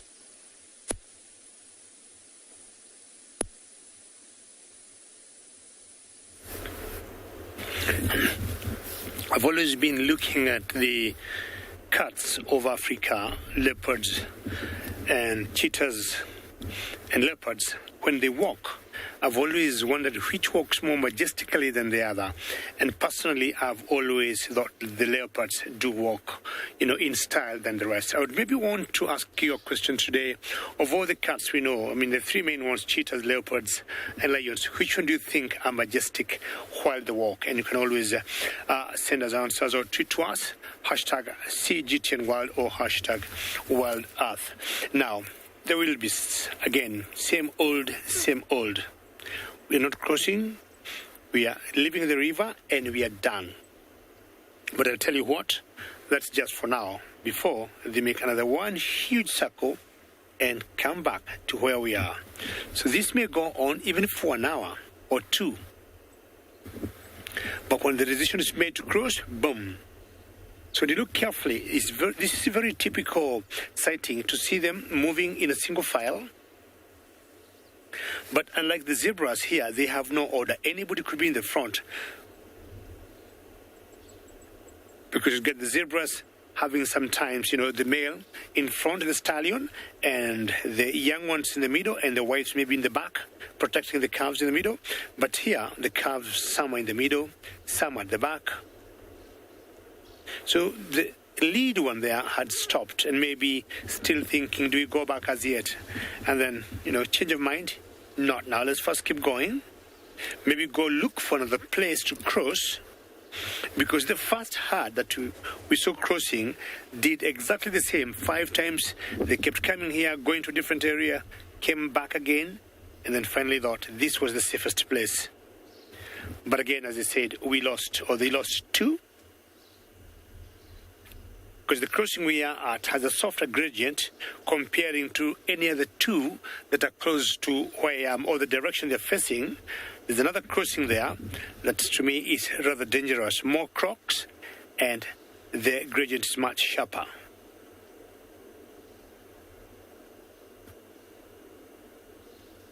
And as they walk also, they walk being very nervous. And I got a feeling they'll come back where I am.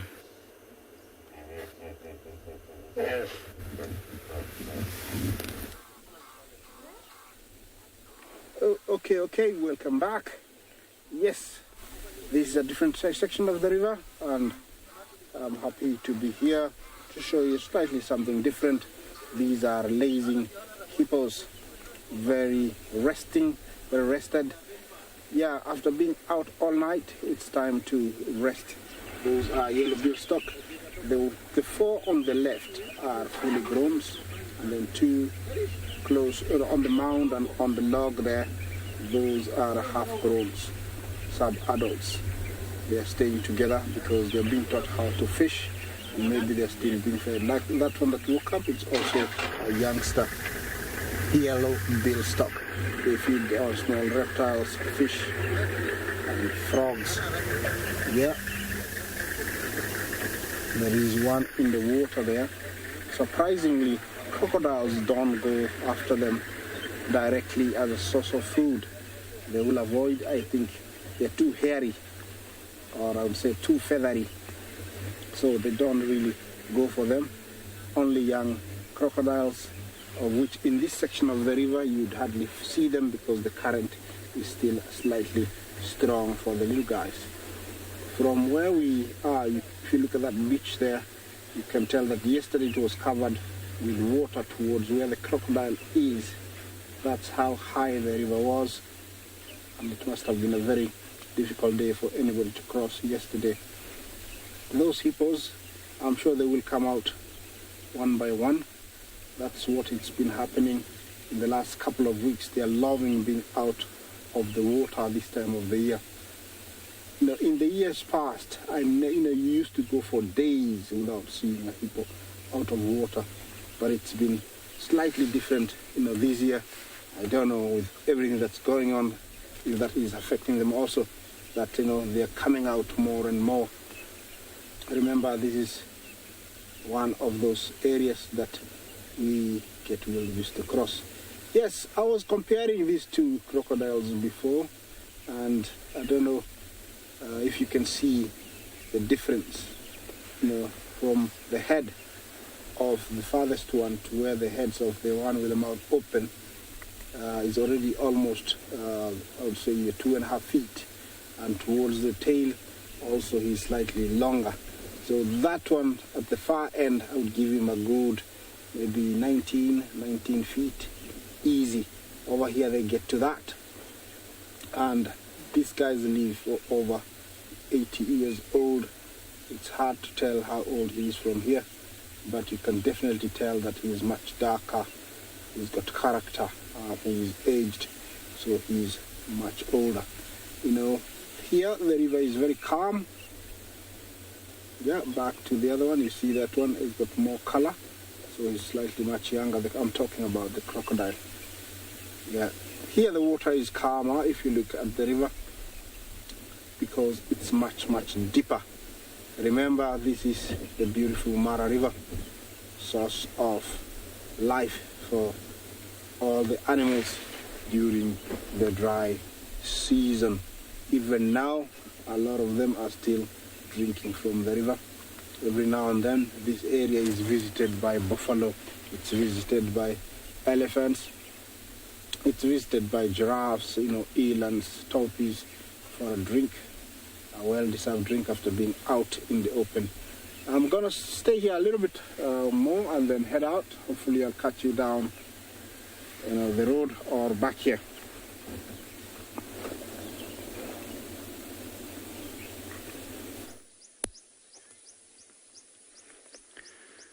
So he's just moved, he's lifted up his leg, and he's really gotten into a comfortable position there.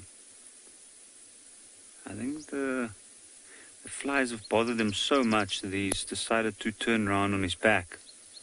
You can see that one leg is struggling a little bit to know how to put it up. Oh.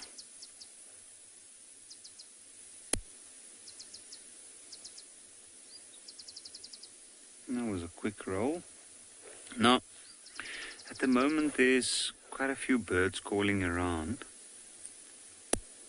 and one might not think it, but the leopard is actually quite sensitive towards other creatures in the area.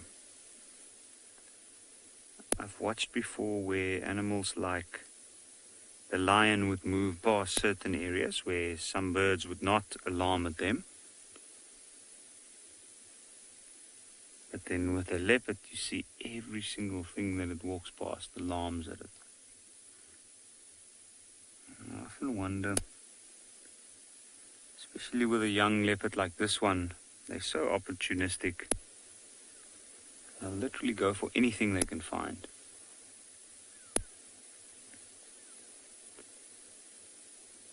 You can see his frustration.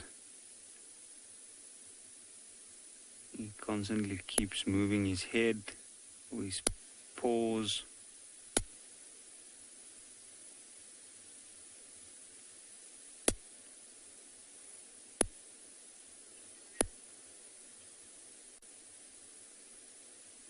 So I think we'll see what position you'll find him in the next few minutes.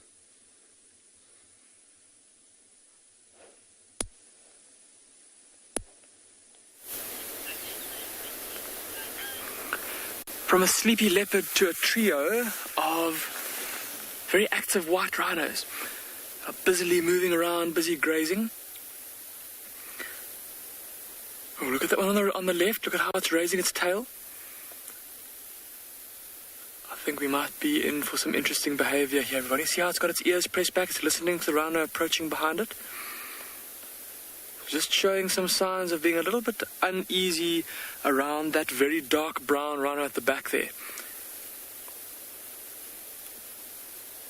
And trying to get a look through my binoculars to try and work out the kind of composition of this group, but it appears to be some females, and then that big male at the back, that big dark one. That looks like a bull, just looking at how thick the base of his horn is. Here we go. The one closer to us is urinating. Look at that. I don't know if you saw that stream of urine coming out. And the way that it was urinating tells us that that is definitely not... Oh, look, look, look, look, look.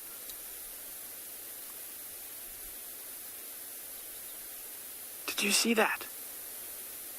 How that rhino on the left just charged that big bull. Definitely not happy with him being around here or being so close to it.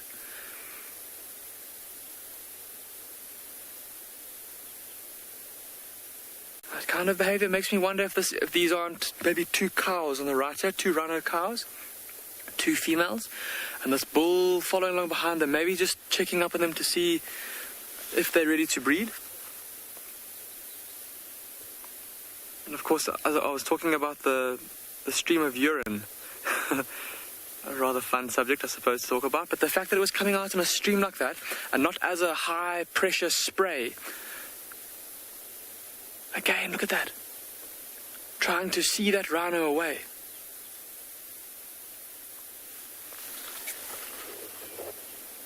And I don't know if you're able to hear that kind of bellow that rhino was producing or making towards the big bull, but it does appear to be two females. Two females moving together, neither of which have calves for the time being. And this bull is obviously interested in at least one of them.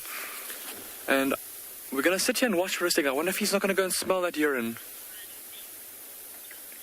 Jonathan, you're asking a very interesting question. You're asking if black and white rhino can mate. Jonathan, it doesn't happen normally. They are obviously both different, they're completely different species. I have heard, though, of an artificially, or a scenario where in captivity, there was a crossbreed between a black and a white rhino. If you'll pardon the horrible joke, it became a grey rhino. No, so that calf was born and didn't last. It didn't live very long, as often happens, I suppose, when you have hybrids of animals. Kirsty wasn't very appreciative of Kirsty and FC obviously wasn't very appreciative of my joke. But yes, Jonathan, so no, it's not a natural thing, and the calf wouldn't survive. As I said, they are two different species.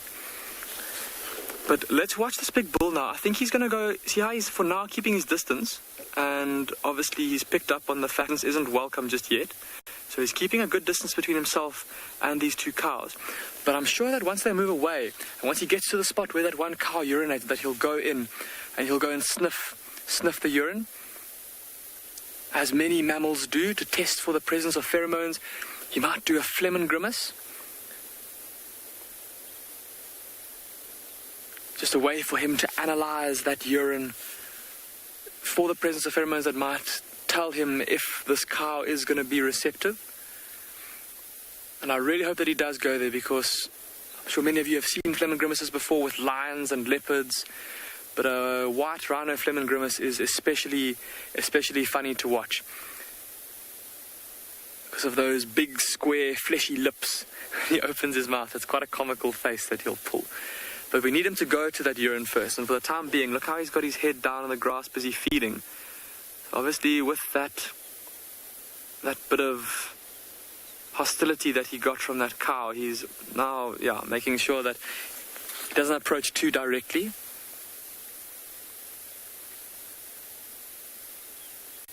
And once he goes and samples that urine, he'll be able to tell if it's going to be worth his while to keep following these rhino cows around.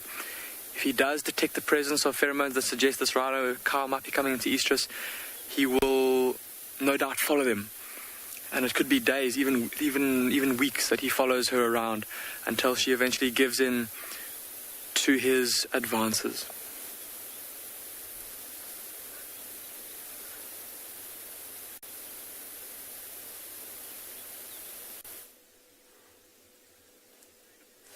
To find some elephants. Normally it's not a difficult thing to do on Pride Lands, but everyone seems to still be sleeping. But we found one of our favorite elephants that we get to see almost every single day, and if we're lucky, twice a day.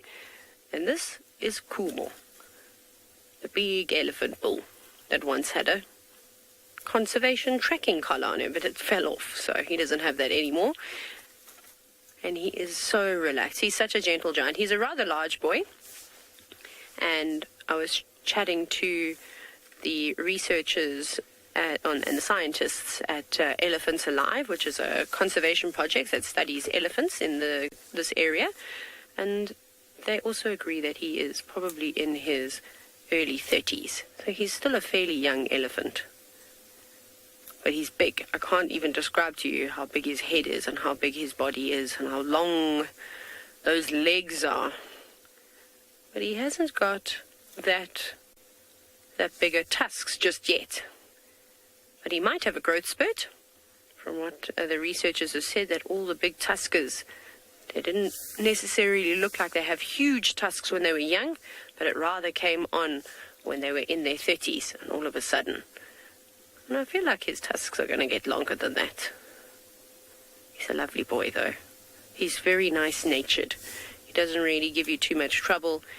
He does like to show you who's boss. But look how warm those tusks are. Seb's got a nice close-up. As you can see all the scratches. And that's just from tearing the bark off of trees and pushing over trees and snapping branches. So they will leave a few marks. But as soon as the weather improves and there's a nice hot day, he'll probably go down and have a swim. Although I actually haven't seen him swimming too much, every now and then. And then they go nice and white and they look brand new again. But yes, I'm glad that you all love Kumo the elephant. It's really nice to see him around. So it's awesome that we do get to see the same elephants over and over. That's probably got something to do with the season, with it being now dry. But I think once the rains come, we'll start to see some of the younger bulls dispersing a little bit more and the breeding herds moving further and further away. But Kumo will probably stay settled in this area. So as the bulls start to get a little bit older, they don't move around as much, except when they kind of go into must, and then they'll move enormous distances. But Kumo, he pretty much lives on Pride Lands. Sometimes he goes just north of our traverse into Jajani, and then sometimes across to the east as well. But otherwise, he lives around the eco-training camp. You can always find him, and his footprints are quite easily distinguishable compared to the others because his feet are so large. There's only one or two other big bulls that come through every now and then, but most of the time they are Kumo's big feet in the sand. And if you just listen and you follow the tracks for a little bit, you'll probably find him.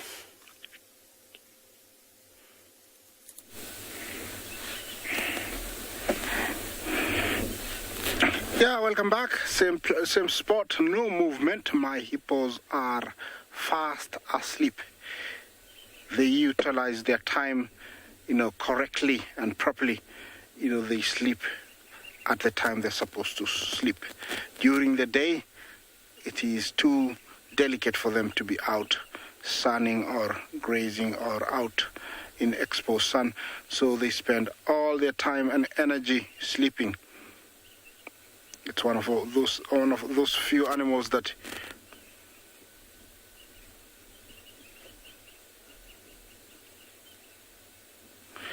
Angela, you say, do they have any negative effect if they stay out of water?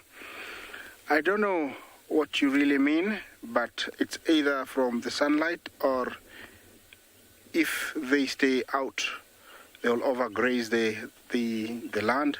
I don't know which one of the two, but, well, if they stayed out during the day, I don't think there would be any negative side if it's only for grazing, but if it was for their body, then definitely there would be, especially in the heat of the day when they're out in the exposed sun.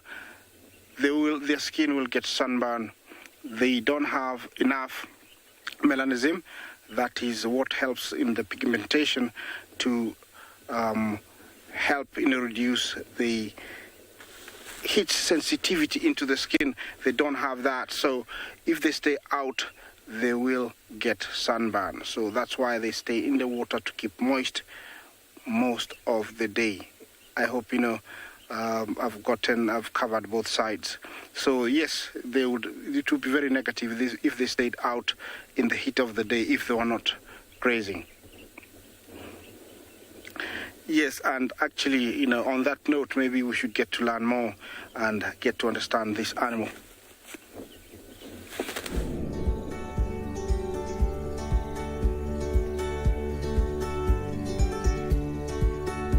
Atop the murky surfaces of many watering holes bob these hefty semi-aquatic herbivores.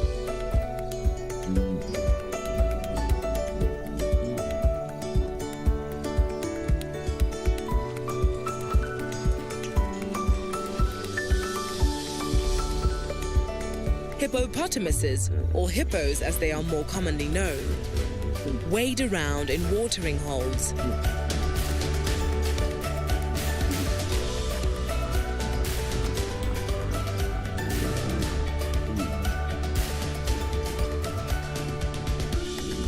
Sometimes enjoying the company of their pods, and other times making themselves at home on their own.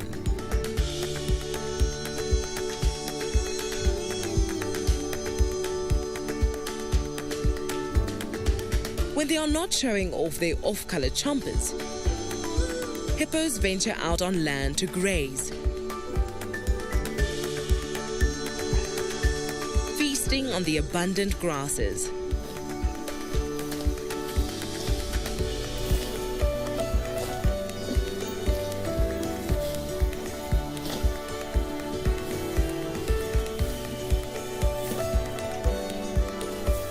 Comfortable with their own company, hippos accommodate an array of acquaintances, from tick-nibbling oxpeckers to terrapins taking a break.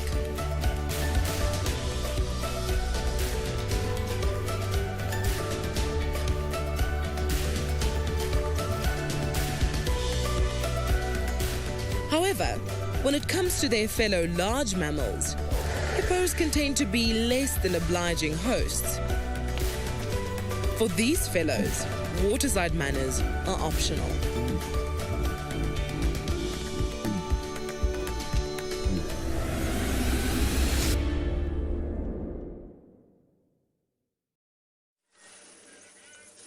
Here's another one of those thick-skinned animals.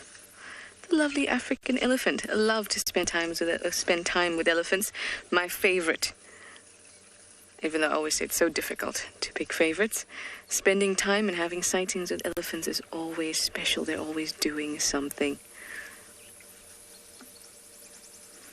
Now, as you have probably gathered, Shidulu has gone into that drainage, which we attempted to get into and got stuck. So she's gone for now, but I'm so glad that we managed to get her, at least see some of her. Every time we find a leopard, it's very, very lucky. So thank you all for the luck. And now we have some nice elephants to kind of calm us. It's therapeutic to watch them. They're so, so calm. And I love when they're far away and then they come to you. That is my favorite thing about elephants.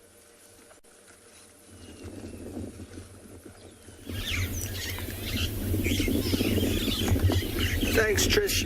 Welcome back to our vehicle. We've moved a little bit further south, and now we are currently on Chitwa. We found ourselves a very active zebra and a very lazy one. We are close to another watering hole that we thought we'd come and check out, see what's going on. Water, everybody, is always a good place to check.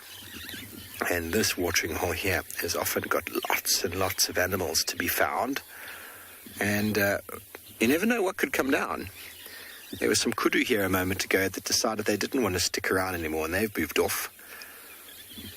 It's always nice to see some zebras in the open, and you often find when you have a zebra having a nap, like the one on the right there, that his friend or fellow will stand nearby, and they'll take it in shifts. Because when zebras do lie down and nap, they properly nap. They switch off and they sleep.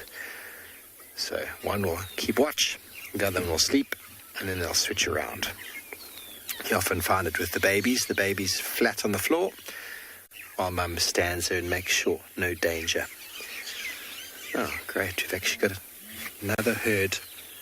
Actually got another herd of zebra on their way down, Beaks. Let me move up, see if we can get there.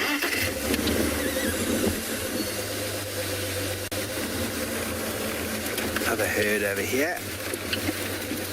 Let me just go.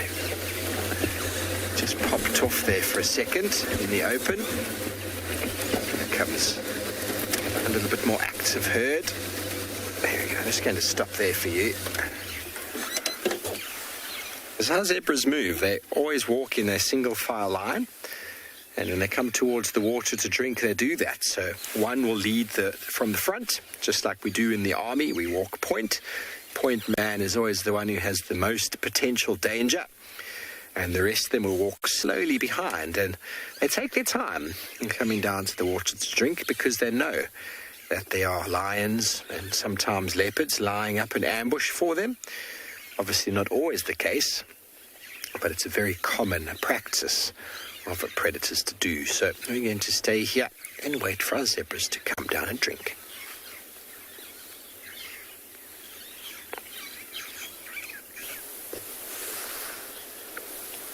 Myself and Craig are still watching with interest the scenario playing out between these three white rhinos.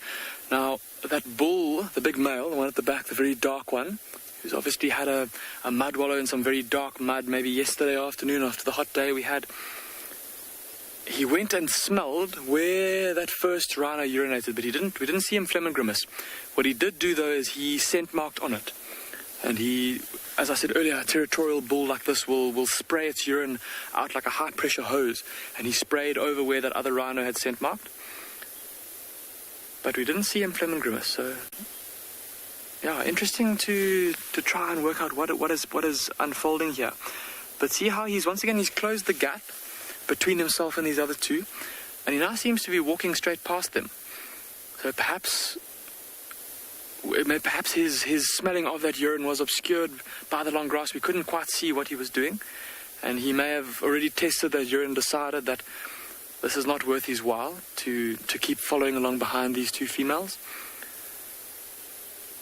That big bull still walking off to the right.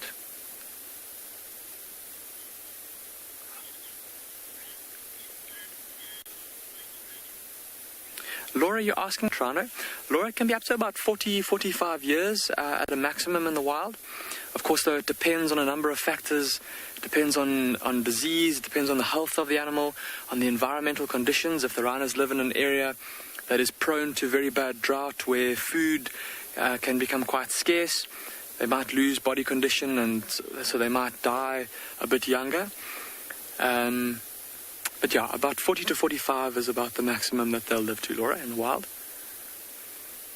Yeah, it seems that this big white rhino bull has decided that these two are not worth his while, and he looks like he's going to continue on his territorial patrol for the morning. Still very overcast and gloomy, and so I think this bull is going to make use of the cool temperatures to get as much feeding and territorial patrolling in as possible. Oh, or maybe just lie down for a nap. We're going to leave these rhinos, and myself and Craig are going to go and have a look. There's some vultures and a bateleur perched on a tree in the distance. We'll go see what they've found.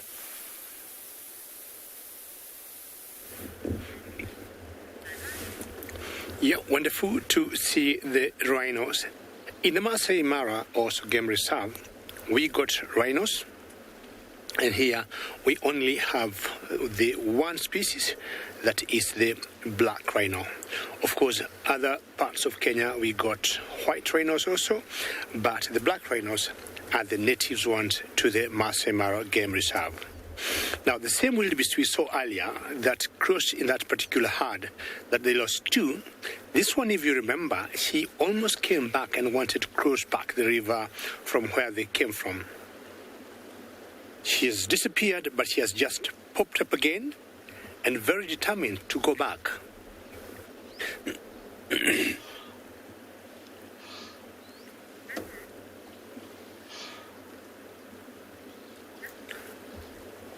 Anna, thank you very much for your feedback, and you're saying that it's the cheetahs that are the supermodels of the savannah while walking. I will agree with you, Anna, because you see, when you look at cheetahs, Anna, maybe what has made you choose the cheetahs is their long legs and their streamlined bodies that they got. I mean, I would agree with you as we wait to hear more feedback of the three cats, cheetahs, leopards, and lions, which walk like two models. Cheetahs are. Message Zero, you say leopards. I would be happy to hear why you choose leopards. But I'm saying leopards, would you mind telling me whether it's males or females or just basically leopards? But yes, basically leopards walk very slow. If you compare them to cheetahs, they're much slower when they walk, and especially when they're walking through the thicket. Wonderful to hear you tweeting back, and as I said earlier, you can do that using hashtag CGTNWorld or hashtag WorldEarth.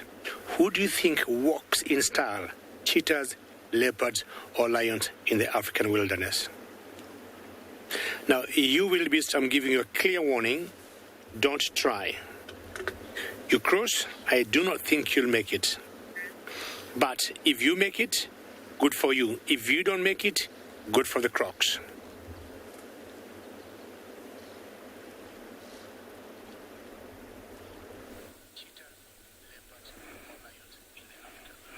Hello and welcome back. I've left the river, and here I have, quite an unusual fight, because definitely there is what I call here, there is a fighting going on, but it is very, very unusual. Coming across three male giraffes, everybody wanting to be involved in a fight is very unusual. Usually we come across two, but three is very, very unusual. Giraffes fight using their necks, and they butt each other. Normally they will stand side to side and then butt each other, or they face each other and then butt each other using their heads. You notice that the horns are bare at the top, and that is from the impact. Every time they hit each other, they wear the tops off, eventually making it very, very bare. The guy to the left, he's the smallest, but he's been in the fight also every now and then, making it a very unusual kind of battle. It hasn't gotten quite serious yet, but you can tell it's getting tense. Yeah. This is very important because for mating rights, the biggest and the most dominant one usually get the chance to mate with all the females. And by neck fighting, it's called necking actually. This kind of fight is called necking because they use necks. They determine who's stronger, so they avoid conflicts when our females come into season. Looks like they might, you might thought they're kissing, but actually quite, far from each other. Yeah, just have a look at, how the giraffes do. They have to really position themselves properly before delivering that blow using their heads and neck. Just wait and see how they do it, It has to, it's quite, interesting to watch giraffes fight because they have to really, position themselves in the right position, then using their necks, try to butt each other really hard. They have been known to break their necks when they miss because of the impact or the force that has been driven by the neck.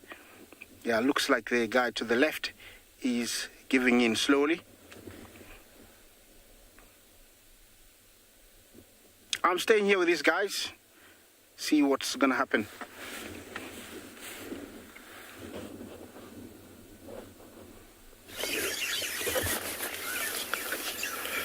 Welcome back to Chitwa, everybody, where the starlings are making a lot of noise.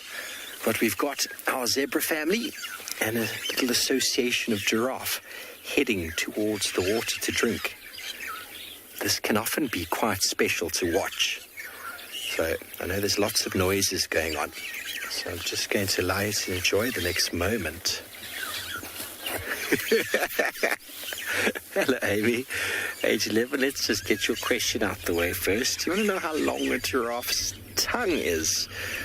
Well, I don't actually know exactly, but it's very long. I mean, Trishala did a photo the other day of a giraffe sticking its tongue out, and it was almost as long as its mouth parts. So from where the eye to the mouth is, the tongue was sticking out that far. So now bear in mind it's got to go into the mouth and it's attached towards the back. So how long it goes into the mouth is quite difficult to say. They've got very long faces. Their faces are good, 50 centimeters, and then it sticks out another 20 centimeters, so anyone's guess. But I'm going to allow you all just a moment of silence with our giraffes who are busy chewing the cud as they prepare themselves to come down to the water for what is often a very awkward drink.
Very special moment down here by the watering hole. It seems to be everyone's favorite this morning.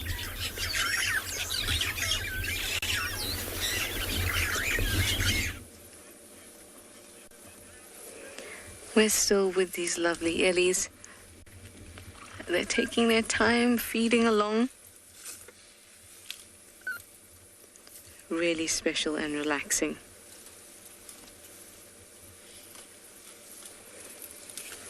I feel a little bit sorry for them with all this dried grass and branches that they're going after. But soon the rains will come and everything will green.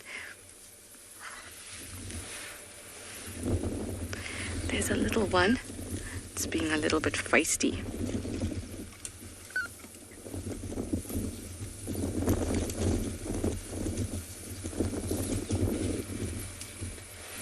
Now, elephants have quite poor vision. Especially compared to humans. And I think it's time for a quiz. So won't you tell me, using the hashtag CGTNWild and the hashtag WildEarth,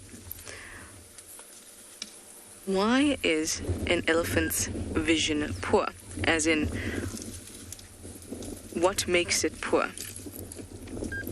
Not why it is poor, as in terms of evolution, why they'd have poor vision, but physically, what makes their vision poor?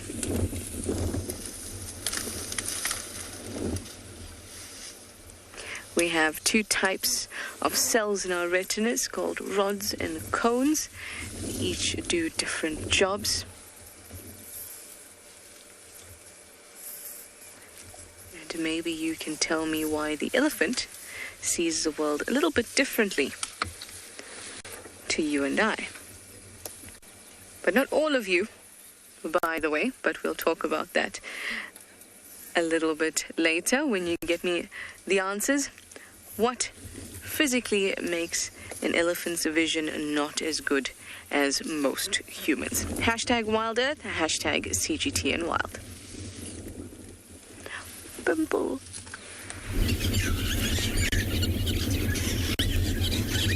Welcome back to the watering hole, where the zebras all managed to get in, have a drink. Giraffe are feeling quite happy. The second herd of zebras at the back now feels a little bit more encouraged to come down and drink. And that was very special. It's been some time since I've had such a quick sighting of giraffe drinking, let alone zebras at the same time. Many times you'll find a male giraffe on their own standing, feeling quite sheepish and shy, and it's quite awkward for a giraffe to bend its neck all the way down. You see how they have to splay their legs open to be able to bend their head as far down as they do, and then their head gets lower than their heart, which has the potential to put an enormous amount of pressure on the brain. Naveal, you want to know if a giraffe can sit? And they do sit down, they tuck their legs in, and they sit on their bottom in a typical sort of way you'd see a cow or a sheep sitting, and obviously their head is straight up. So yes, they do that for maybe 20 minutes a day. It's always quite nice to see when giraffe is sitting down, but they do stand out quite easily because their head elevated off of the ground. But they don't do it all the time. I mean, they'd often do it in a group, and if they do it, they do it in the open. Because when they're down like that, they are a little bit more vulnerable. Giraffe is very powerful on their feet, but when they're off their feet, they're very easily subdued by a predator such as a lion. So if they do it, you'll often find them lying down or sitting like that with their back to the wind as they stare off into the darkness. And also they'll do it in a group in the open. So if something does disturb them, they've got 2-3 seconds to stand up. So you can see the giraffe on the left there is bending his neck forward to feed on that branch. And you can see the giraffe, okay, that one, that's what's bending. So that's requiring effort in the muscles to pull the neck forward. There's a ligament on the back of the neck that actually keeps the head. You see how the neck just pops up again? There's a ligament all the way down the neck that attaches the head and the body to, or the neck to the body. And that ligament keeps the neck at that 60-odd degree angle very easily. It doesn't require any effort to keep it at that angle. But when they want to bend their neck down, they have to really use all the muscles in the front of the neck to pull the neck down. And that's why when you see them drinking, they go all the way down, they stretch down to drink, and then when they want to let go, they just let go of the muscles and the neck flicks back up again. You probably saw that with those giraffe before. It flicks back up because that's that ligament basically doing exactly what it does. So giraffe have got a very specialized sort of design in the back of their head where all of the blood vessels coming from the body, because the giraffe's got very high blood pressure to pump the blood up to the brain. But behind the skull, there's actually this very tight network of blood capillaries, almost like a sponge. So when the giraffe puts its head below its heart, the blood from the body goes slowly into that sponge. It doesn't go very fast, so it doesn't give a head rush. And when the giraffe stands up again, the blood slowly drains out of those same capillaries. Otherwise, the giraffe would probably die of a heart attack when it took its head below its heart.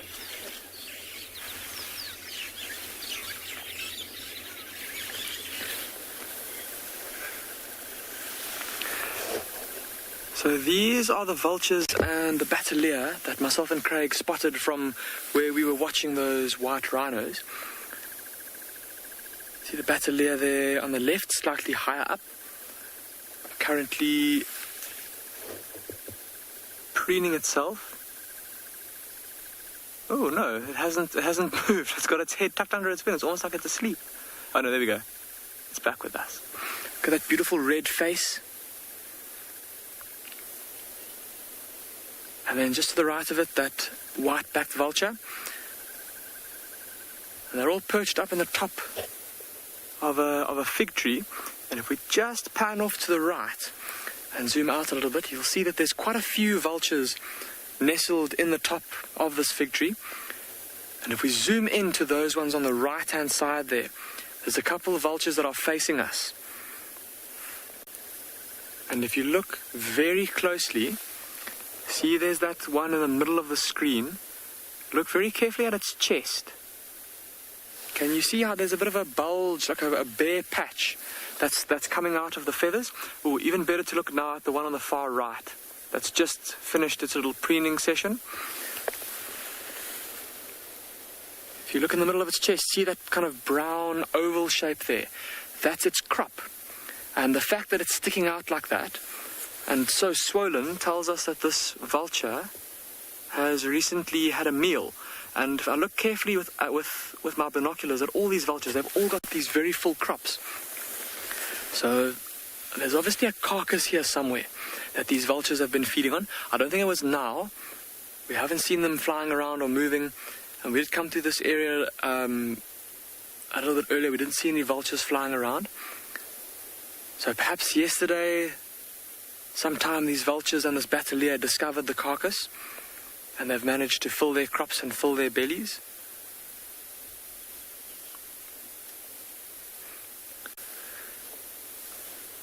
Lots of long grass around here and lots of big guarri thickets. Mr. X, you're asking how long vultures live. Mr. X, I suppose it will depend on a number of factors. Again, like with the rhino, it will depend on the amount of food they're able to get, but then also on because of the fact that vultures do eat carrion and stuff, they often get poisoned. But in terms of an average life expectancy, I'm not 100% sure, Mr. X. I'll have to get back to you on that. But it will depend on a number of different factors. Out here in the bush, can never really give set answers to life expectancies, I suppose, because there's so many factors that play a role in determining how long an animal lives. But I'll have to get back to you. I'll have to go do some research on, find maybe that there's a paper on a vulture that's perhaps been studied, maybe tagged, and they've been able to monitor it throughout its life. That's often a big help when it comes to bird ringing or tagging birds, and that you're able to measure or estimate its age when you tag it, and then depending on how much later after you tag it you're able to re-find it and see it again. It can give you a kind of a minimum age that the bird has lived for. I remember reading a paper about a martial eagle that had there was more than 20 years between the two tagging bouts, and so that martial eagle was at least 20, well, it was already mature when they tagged it, and so it must have been over 20 years old.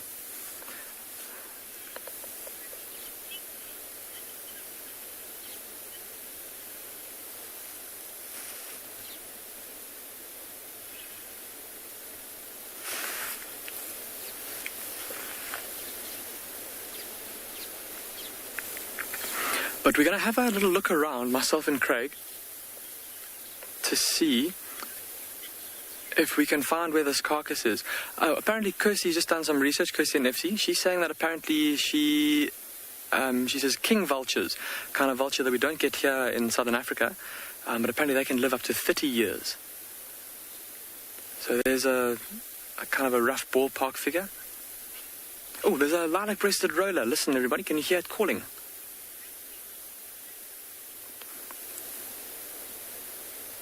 Okay, but I think, like I said, myself and Craig are going to carry on, and we're going to see if we can find where this carcass is that these vultures and the bateleur have been feeding on, and hopefully we'll be able to find it and then show it to you.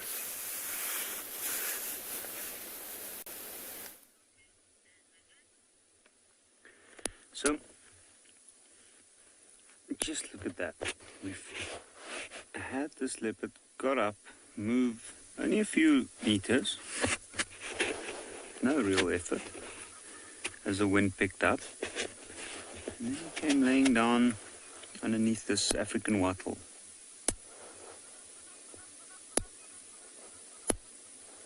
And you can see he's found himself quite a comfortable spot. Got his head down there, you can see his eyes blinking. I think he's very aware of everything around him still, and he's found himself a nuke. You can see the fold on his left eye pressing up against one of the branches. How amazing is that? Sometimes, at least from what I can see, it seems like these animals do certain things just for comfortability. And look how well he blends in. The blotches and the rosettes, the spots on his body, breaks up his outline, it breaks down the yellow golden color, and he perfectly blends in there. You can see one eye staring in our direction.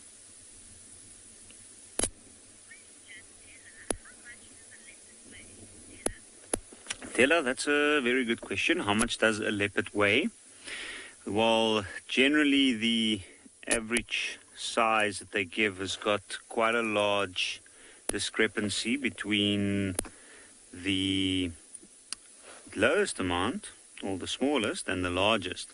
So for a male leopard like this one, I guess this guy is probably around about 45 kilos at this point. But he will grow to become much heavier. He's at that age where he's starting to set out. He's at that age where his bone structure is developing. It's still growing. and he'll more than likely weigh up to about 60 kilos or so. But they have been weighed at more than 60, up to 90, and they have even been 100 kilograms. For a female leopard, 45 kilograms would be very heavy. Generally speaking, they weigh a little bit less than that, and anything from about 20 to 30 kilograms, more or less. Now, this is not one of the biggest male leopards I have ever seen. He's certainly very, very resourceful, though.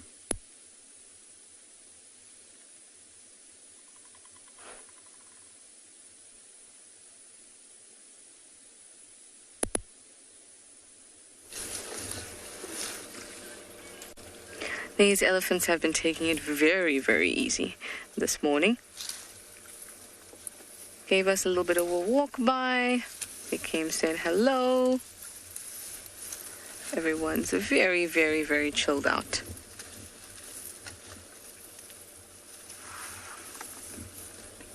A little bit of play here and there, but mostly everyone is interested in eating. Quiz answers. Yes, let's go for some quiz answers. The question was, why is their vision poor?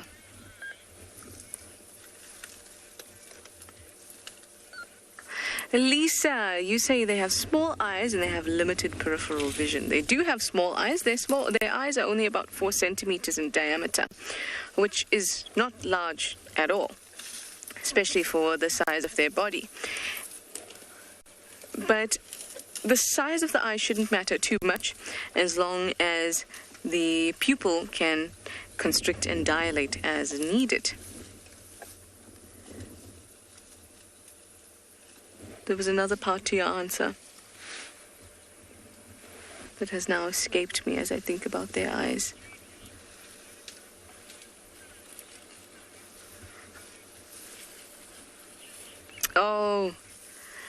Oh, Judy.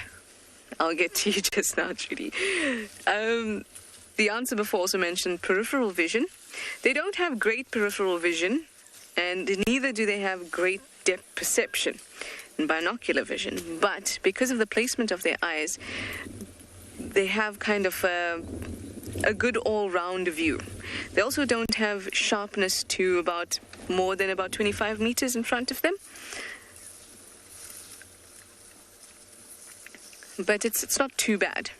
Now, Judy, you say that they have vision that's similar to colorblind humans. That is true. They are dichromatic. So they lack the photosensitive pigment in the cones of the eye that detects color. They lack photosensitive pigments pretty much past 530 nanometers. So that's basically reds. So they're looking at the world with blues and yellows and greens. But anything that is a mixture with red to create that color, purples and things like that, pinks, reds, they cannot see. So it's not as if they're seeing in gray and black and white or grayscale kind of image. They're still seeing colors. They're just not able to see any colors that would mix with the red to create what we see. So oranges, purples, pinks, anything that even in the slightest way would have to come together with red to create that color. Well done, Judy. But they make up actually one other point on that discussion, because Judy also mentioned that they see similarly to colorblind people, is that the pigments that are associated with elephants are almost exactly the same as those associated with colorblind people, which is really quite interesting. So both elephants and humans that are colorblind lack what's called an MWS pigment, which I think is pretty cool. that at such a fine scale we can be so similar. But they make up, so they have this poor day vision, but most mammals do. It's only apes that have trichromatic vision. They make up for this by having quite densely packed rods. Now that makes up for being able to see well at night. Because remember, they're constantly moving, constantly eating, and they need to see well in all kinds of light. We call that need a rhythmic vision, because it's not as if they just need to see in the daytime or they need to specialize in seeing well in the evening or in the darkness. They need to see well all the time.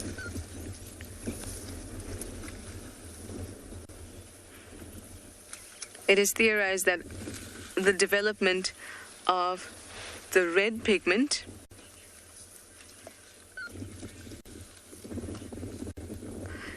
we'll get back to that red pigment in us in a minute. Original first, you'd like to know if I know who the oldest matriarch on the reserve is. I do not. I have not even an inkling. Remember, elephants move hundreds of kilometers, even thousands of kilometers in home ranges in search of resources. So we may see a herd now and never see it again, or only see it in a few years, or we see them regularly. So it can be difficult to determine, but I certainly don't know. In fact, it'd be really interesting to find out.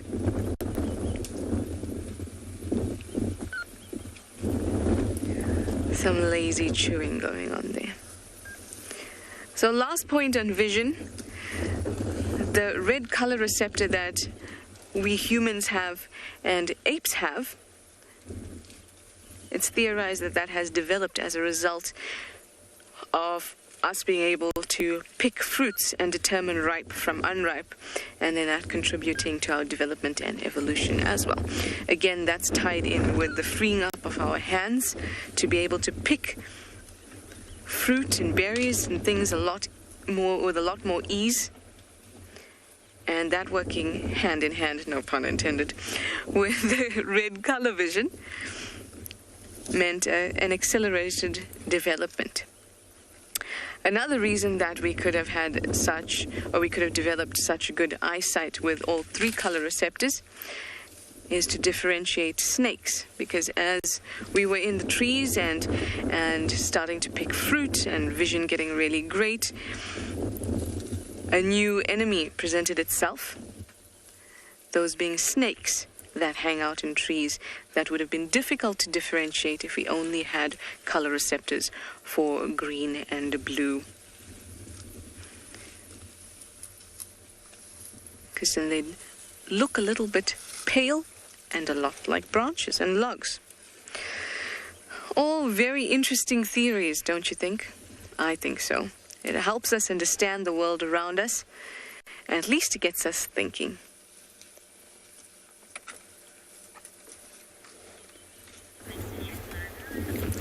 Yeah, I've always said any day you see elephants is a good day, and Trishala is one girl who loves elephants just like me, being my favorite animals. Now, my wildebeest have not come back yet.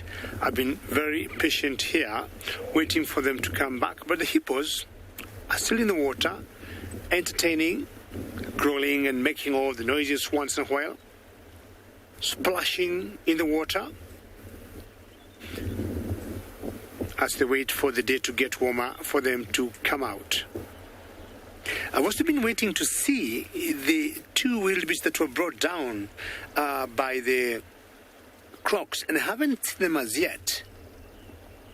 But it's in that one area where we thought we had seen a small horn of a baby wildebeest. And then I think the croc just brought it down very quickly.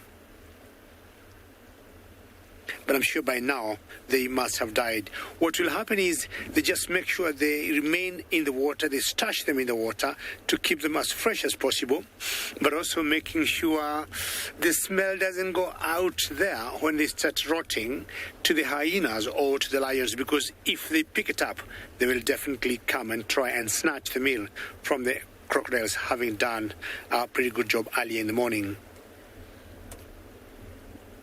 So the one crocodile we saw, the one wildebeest we saw coming back and forth to the water, has since disappeared. And I was feeling maybe it had a deeper connection to the two that we lost, or they lost rather, and maybe one could have been a brother or closely related to her. And she was like, well, maybe I might go back and save a situation, but chances are it could have been maybe more worse, it could have been fatal for her to come back. The levels to me of this water have gone pretty high, which means more rainfall upstream. All brown in color, as you see, because I believe it erodes a lot of soil as it comes down before it gets to Lake Victoria. One of the longest rivers we have in the Masai Mara, and more from the north all around the year, it will have water.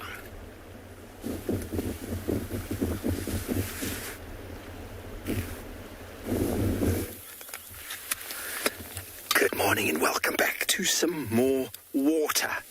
And as discussed before, animals love to come down and drink. And although we've moved watering holes, we found ourselves a pair of lions. Here's a male lion. Oh, wonderful. It looks like Blondie, but I'm not sure. I think it is Blondie.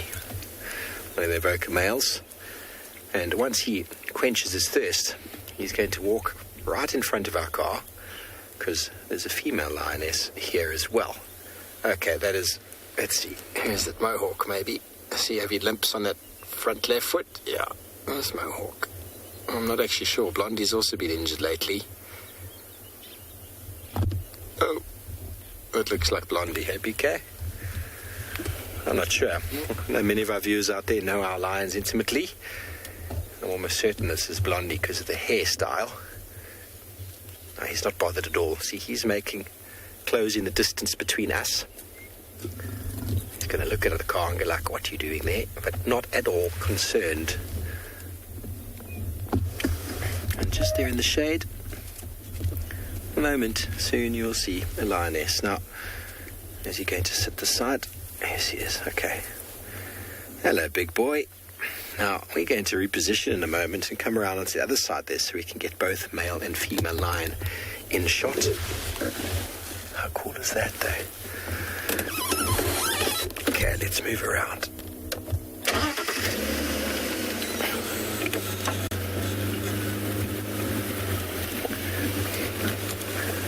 Just a moment or two.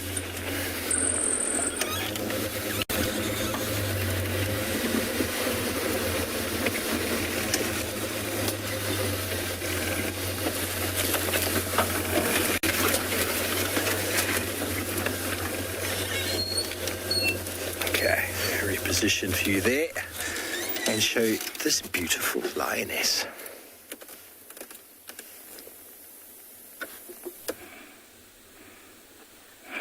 Was jy nou kom?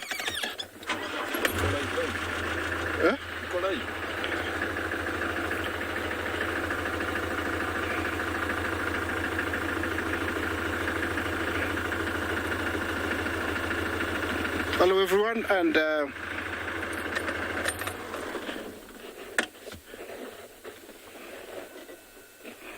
here I've got a few resident wildebeest that have been here since a while. I saw them from a long distance, came and found them here. I don't know if they're going to inch in towards the crossing, but hopefully they will be heading towards one of the crossings. This is a good indication and a good sign that there are more to come. This is still too early. We normally start seeing them around the big numbers, earlier, later on. But they also do close very, very early. I've seen them crossing at 7 o'clock. Then They break a little bit, then around 10, then around midday and onwards. But it's still, of course, very unpredictable. They might come any time they have a mind of their own. These guys have been, hanging around this area for very, very long. I've been seeing them. I was a distance away, and I've been seeing them, milling around. They came very close to the river, and then now they're headed out into the plains. I don't know what is in their mind. These could be, the ones that lost their moms, the others that lost their, calves, and they've come together to try and find them. You can tell, I have a male at the back, I have a female, there's a calf way ahead, and there's some few females. So these could be, females and the young ones looking for lost ones. Of course, they might get lucky. They might get lucky or not.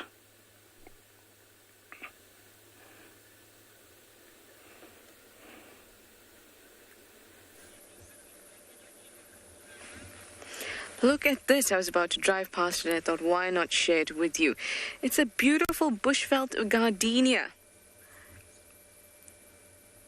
Isn't that pretty? And just a few flowers have started to come up. I think I saw 1, 2, 3, 4, 5, 5.5 flowers. One is a little bit frizzled. I'll call that 1.5. Aren't they lovely?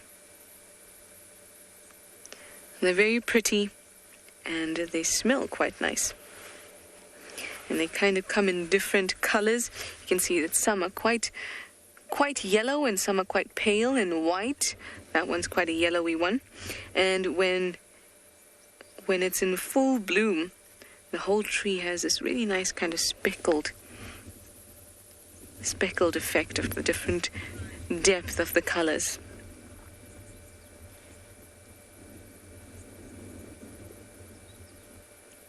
Really, really nice.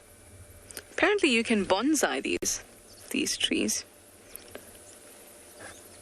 Well, I mean, you can attempt to bonsai any tree, but a bonsai gardenia sounds lovely. It's very popular in gardens as well in South Africa. And you can see why, because it's got pretty flowers and it smells quite nice. It's got quite thick branches and looks very hardy. And it's got these lovely green, very bright green leaves that will start to come up too.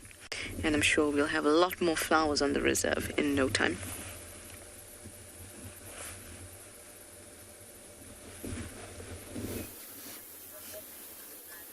Well, as the days progress, we're going to stop and smell the roses more and more often.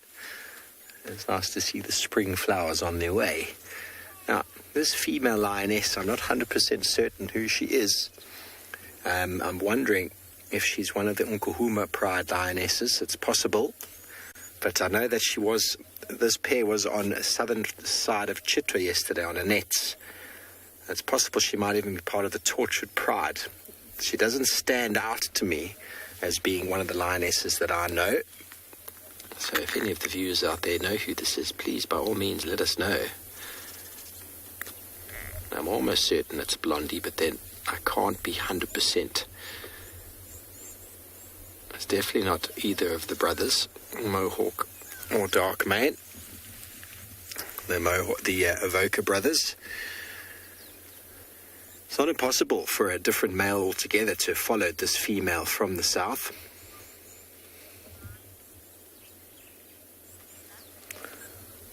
Hello, Della. You want to know what diseases lions can get infected with? Well, TB or bovine tuberculosis is definitely one that has and does move through the lion population, especially lions that eat buffalo, diseased buffalo. Buffalo are carriers of bovine tuberculosis, and lions as well as leopards. Leopards scavenging on buffalo can definitely get the disease. And it weakens their immunity, and it actually weakens them in general over time, but it doesn't seem to affect lions as badly as it would leopards, because essentially it's a condition thing, and lions will always have family members to assist them in hunting. But TB, bovine tuberculosis in lions, is often seen as the swellings on the elbows. sort of glandular swelling, which is an indication that it has been infected. But what happens is that it doesn't seem to affect them too badly until a point, and then they deteriorate very, very quickly, getting quite skinny and losing condition. But I think this is probably a mating pair, just by the fact that he is in so close attendance to her. And Nkuhuma pride or not, the lions in this area are expert hunters of buffalo. So let's go learn a little bit more about that.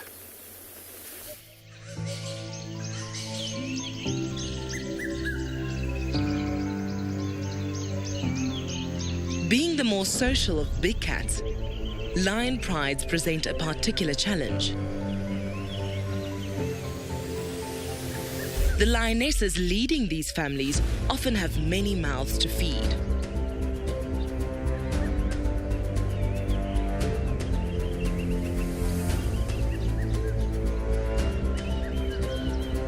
In an effort to tackle this task, the Nkuhuma pride have become specialists. With these tawny residents of the Sabi Sands becoming synonymous with practiced takedowns of one of the wild's most challenging prey species, buffalo. With their hefty horns and grumpy disposition, buffalo require a bit more planning and a whole lot of strength to take down.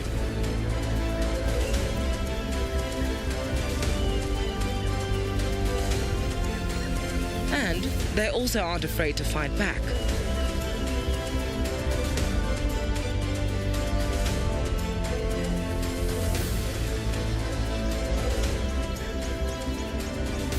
The lionesses of the Nkuhuma pride approach this risk with calculated caution.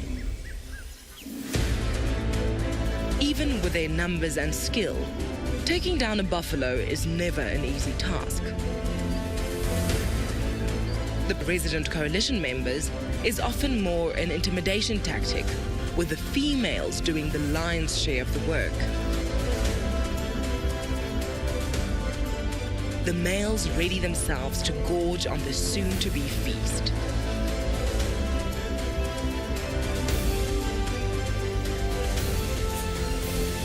These lions reap the reward of such a risk, getting much-needed nourishment for their growing pride.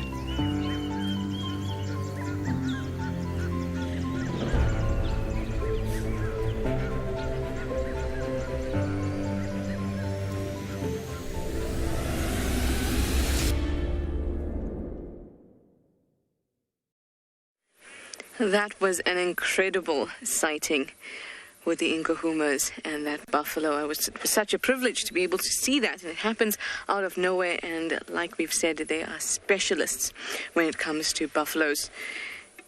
Now, with that particular sighting, they didn't manage to get that buffalo, and that buffalo got away, and that just tells you that it's not easy. It's definitely not easy. Just because there's a pride of lions and they're getting help from the males doesn't mean they can just take down a buffalo, but they are so good at it that we can call them buffalo specialists, even though they can let one or two. That was an insane sighting. Absolutely crazy. Now we've come down here, hoping that the elephants that we had on the southern side of this dam would maybe come through and have a drink, but it seems they've walked right by. Perhaps we met them after their play in the dam.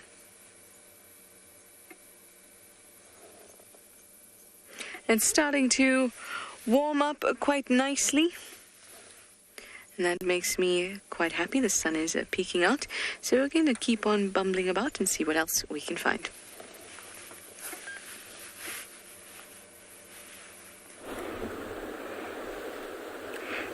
Welcome back to the river, and we have moved from the wildebeest and back to the river. And here I have another very big crocodile. I'm sure he's been eating really well, and he's waiting for another crossing to come. Here I have residents of the river, the hippos. Looks like they're enjoying the warmth of outside the water. It's not hot, so it's very comfortable for them to be out of water. I would say this temperature is really nice. It's not hot, it's not cold, it's just beautiful. It's just, you know, what you'd want to be, the temperature to be here in the Masai Mara. Those two looks like they're wedged into that rock. I don't know why they decided to be by themselves. They might have a reason. But this is one of the other crossings. And we have a good number of zebra gathering across. Hopefully they will be, you know, giving us a show later on.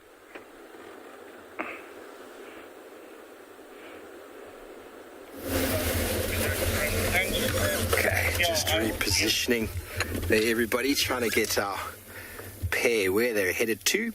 He is in very close attendance. So if she is in mating readiness, it's clear that she probably has been. That is why he's following her. The pheromones that she's given off is one that is encouraging him to follow.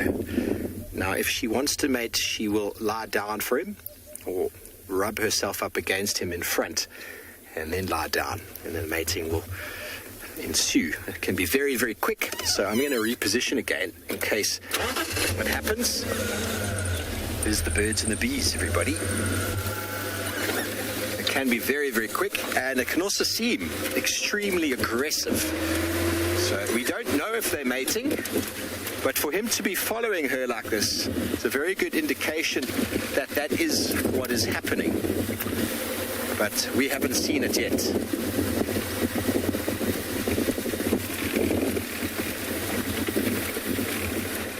She might also just be trying to find the rest of her pride. She's done with the attentions of this male. And they come walking through the woodland.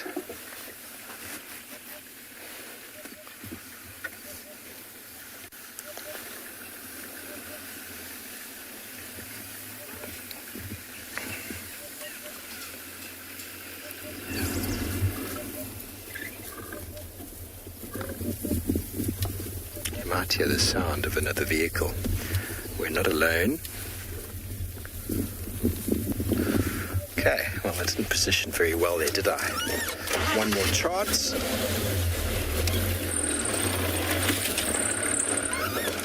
As soon as she stops, though, he's going to be interested.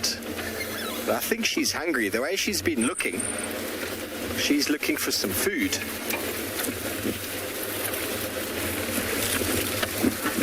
So no IDs are coming through for this lioness. She looked quite familiar now when she walked past me, but I'm really not certain. She's going to go on top of that termite mound. She's going to check out the warthog burrow. BK, have you got it? Yeah. She's hungry. Now, lions are very good at digging warthogs out. Imagine being that little fellow, having these two coming knocking on your door. Wouldn't be the... She's going to go on top. Let me move again. Sorry, BK. Are you happy there? Happy for the moment. Now, if a warthog came running out of there, there could be some serious problems. Okay.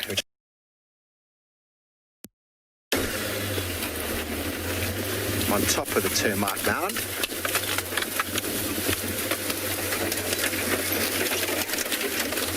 And down she goes. So probably nobody home. Like I said, she's hungry.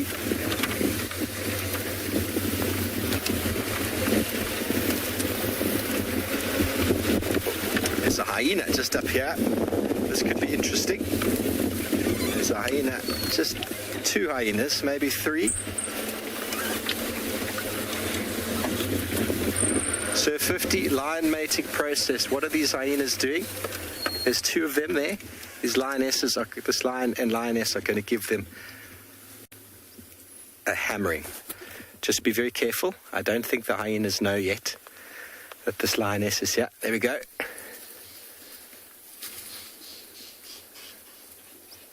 Now, if those lions catch those hyenas, they will kill them. They will kill them. And now they're running. So he's after her. Okay, there's fighting going on. There's fighting going on. I think one of them got caught for a moment at least. Gosh. Crazy, crazy, crazy. Good morning. Going to be interesting. Don't know if we're going to be able to get in here very quickly. Definitely sounded like one of them got caught for a second. While we try to relocate, hopefully we'll find you some more action.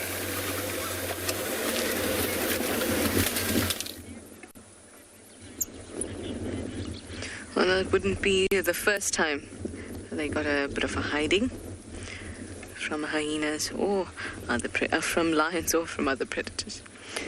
Here we have a very nice moment. There's warthogs, there's impalas and zebras all hanging out together. Where you put your road crossing the drainage line heading.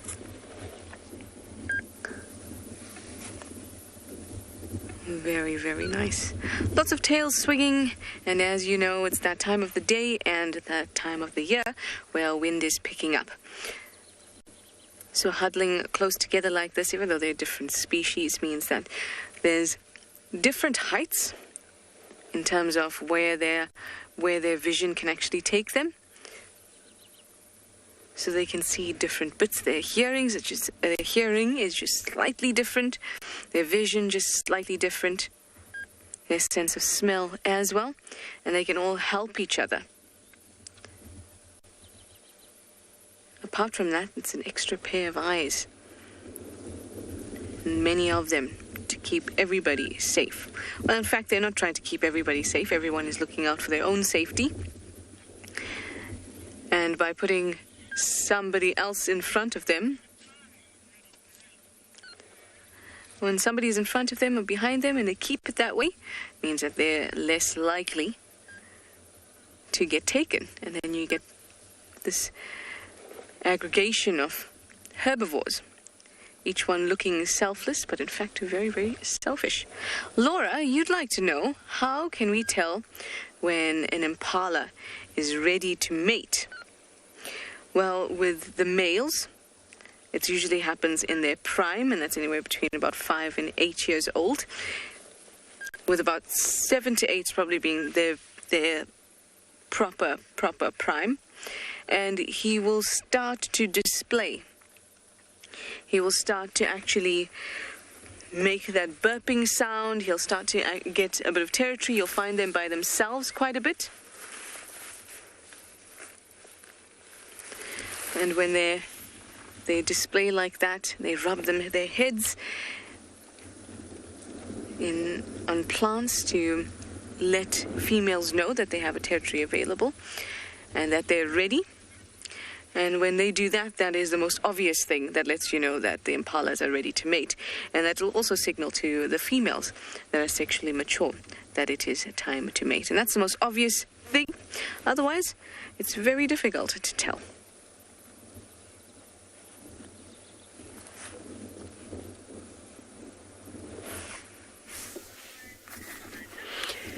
Well, we've got the complete opposite here. Very, very chilled out warthogs. The one on the left, down on its knees, having something to eat. I do love the way that they are able to feed like that. It must be so much more comfortable. Just dropping your shoulders down nice and low, munching on some grass. Not that the grass will be particularly tasty, but that's my friend Linda. Hello, girl. She's one of the 3 warthogs that lives inside the eco training camp. Well, they don't live inside a tent or anything like that. We've often got too many students to be able to accommodate warthogs in the tent, but they prefer to live in their burrows, which are not too far away. They're a bit late today, but I suspect that had something to do with the weather, because by this time normally they're feeding just outside camp and on their way down to Ndlovu Dam for a drink. But she'll get there eventually. But she's not alone. There is still one on the right-hand side. He's also now doing the same thing as she was. He was having a bit of a scratch on the tree a bit earlier. Also just munching away. Just doing what warthogs do.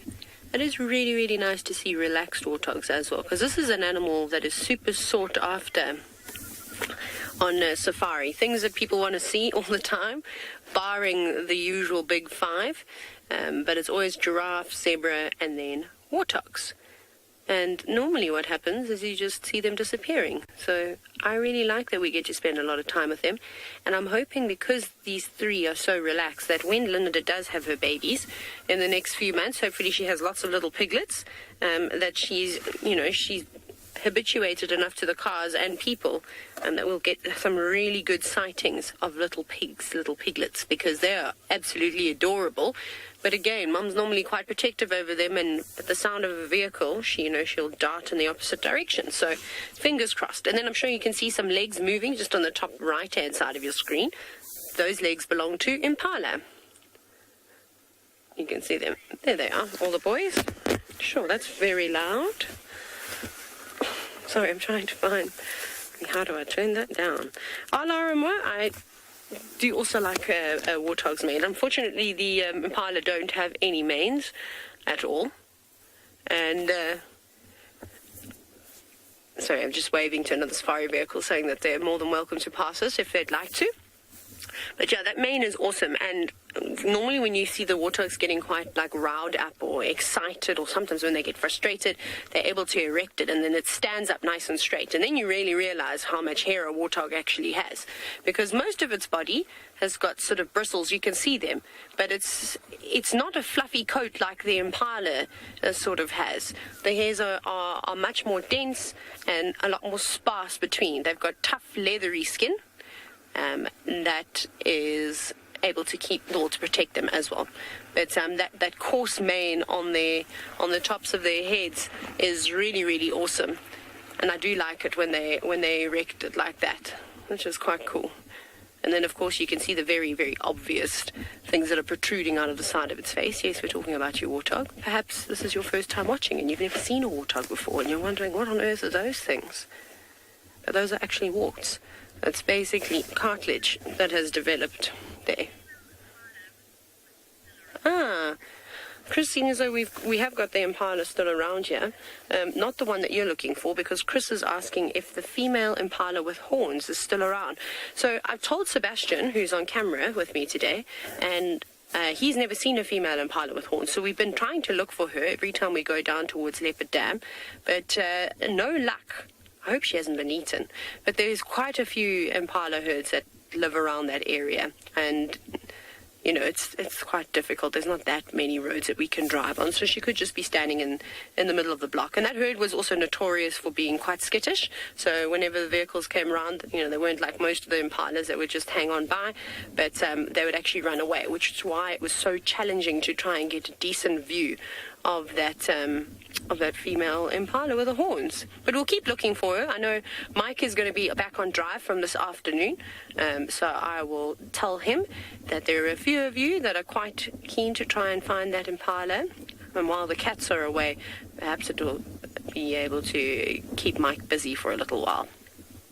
But I'm actually just going to stick with the warthogs this morning. I think I'm going to follow these three and see which pathway they like to use to go to camp, because they've changed their sort of their sleeping hole, their little burrow that they've had. I thought I knew exactly where they were living, but they've changed it up, which is not unusual. So I think that they've kind of moved towards zebra clearings and are using one of the termite mounds that have got a big burrow in it. They must be somewhere around there.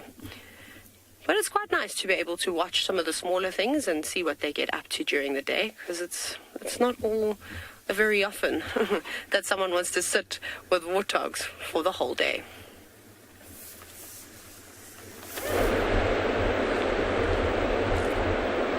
Yes, definitely. It's sometimes nice to sit and watch the small things.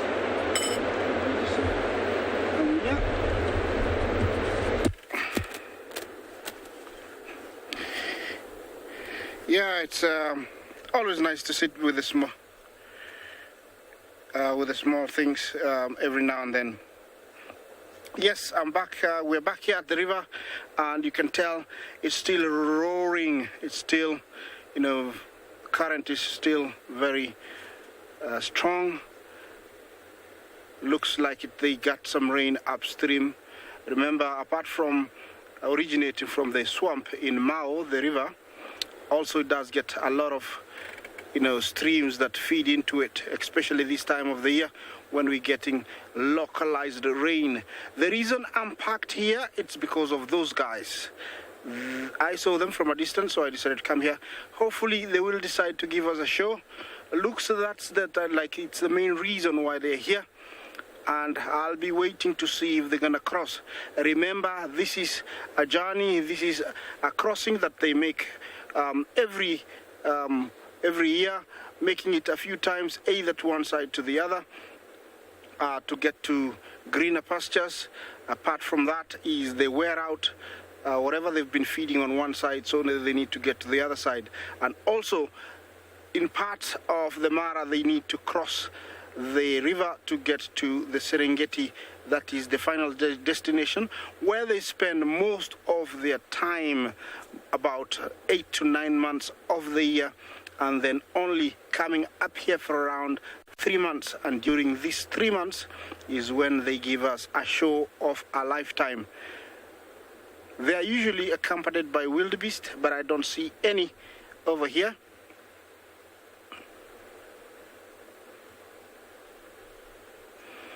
Yeah, Nancy, you ask, how often do, hippos have to eat? Yes, they need to eat every day. During the day, they spend most of their time resting, keeping their skin moist, and then at night, when it's cool, they will go out. They feed every day, and one big hippo can eat up to 40 kilograms of grass. Look at that guy to the right. He's got a really bad gash. I don't know if you see him. Yeah, he's got a very bad wound. Sometimes you find them out of water, and the main reason is when they have a gash like that, the catfish, the mudfish in the water feed on the wound, making it more worse, so they decide to come out and stay out of that nuisance. Yes, this is the resident in this section of the river. In every about 100 meters of the river, we do have a pod of hippos. So it is a no-swimming river, like I said.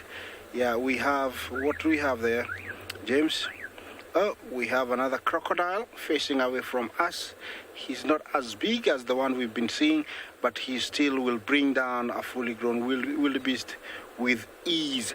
Remember, this is the only big predator found in these rivers and waters of Africa, the famous Nile crocodile. They can grow up to 21 feet, can weigh up to a ton, so they're no joke. They've been known to bring down young hippos, wildebeest, zebra. Even somebody recorded in the books that they brought down a rhino. Never seen that, but it's written. Look at the color of that one. It's much darker than the other one behind.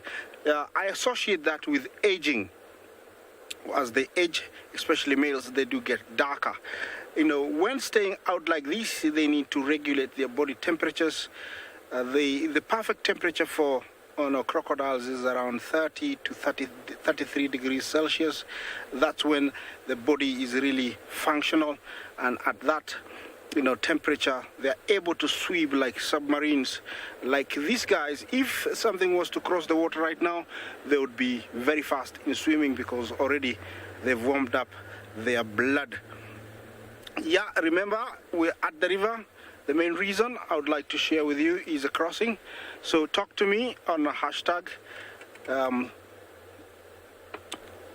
Yes, you can talk to us on CGTN Wild or hashtag Wild Earth. I'm going to stay here. Hopefully I'll have something exciting to share with you.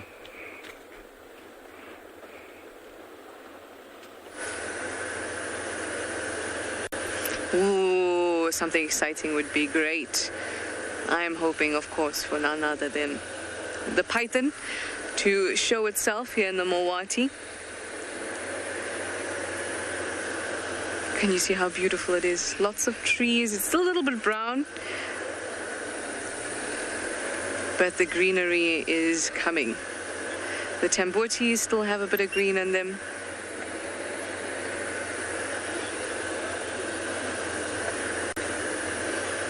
Okay, you'd like to know if any animals would eat the flowers of the bushveld gardenia that I just showed you. I'm not sure of any that eat those flowers, but flowers are eaten, for example, like the Balusanthus speciosus, for which tree wisteria.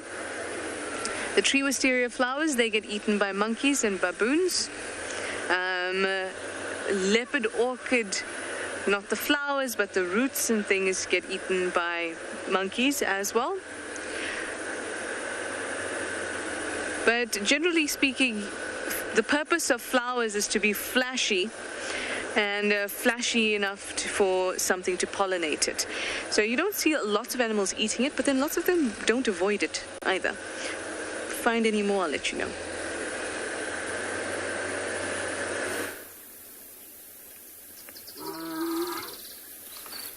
Welcome back, everybody. Well, we've managed to find our male. He chased the female, well, tried to follow the female. He's now giving us an absolute runaround. He's calling for her. I don't know if you heard before when they chased the hyenas. There was definitely a sound, I thought, of one of the hyenas getting caught. It's got a bit of a hiding. We didn't see it. It was definitely, she went that way and then she must have done a massive big left turn and he kept going right. And he's been trying to sniff her out. And we haven't managed to find her again. I think maybe that was her ploy, was to lose her. Lose him. And then go catch some food for herself. Here he is here, going back into the drainage where she chased the hyenas. And hopefully he'll manage to find her.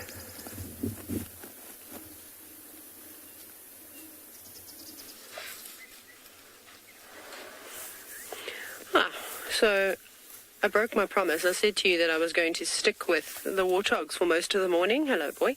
But unfortunately that has changed because elephants, and of course they're my absolute favorite. I'm just going to apologize if I don't look at the camera. I just need to make sure that everybody is okay. So we've sat here and the whole herd has moved all over, except there's a cow that's saying, oh no, it's a bull. Hurry up. Keep a move on. Hello, guys. So these are just the bulls that are literally funneling past us. This is a slightly older fella. Hello, big boy. So you can see that they're all very, very relaxed with us. None of them really lifted their heads. Obviously, they gave us a slight stare over their shoulder, if you will, but not really, really bothered with us. They're cute, eh? But they're going straight into the eco training camp. I was trying to get in front of them so that we could beat them towards the water, but I think that the bulls are going to block our way. The rest of the herd is using the animal pathways. But there they go, off to cause trouble on some unsuspecting students that don't know that the elephants are making their way towards camp. But we'll keep following them and eventually get around towards the dam, and then they're going to have a drink. Also, the sun literally just made an appearance, finally, which was quite nice. It's actually very warm now, although there's still a little bit of cloud cover, but I think once the sun does burn through all of these clouds, it's going to be hot. This is sunburn weather right now. Look at that. I can actually feel it. Well, I suppose that's what the elephants are going to go and do here. Going to apply their sunscreen. That's beautiful. That's so different, huh? Look at the clouds. So that won't take too much now. The cloud layer was much thicker, but now these clouds are exceptionally high in the sky, so they should burn away fairly easy. Okay, we're going to try and follow them. But I think it might be difficult because I see that the team is have just collected water, so they've got a big trailer with a big water tank and are going to probably pump that at some point, so I don't want to get in their way, so we might have to go around to try and get to the elephants.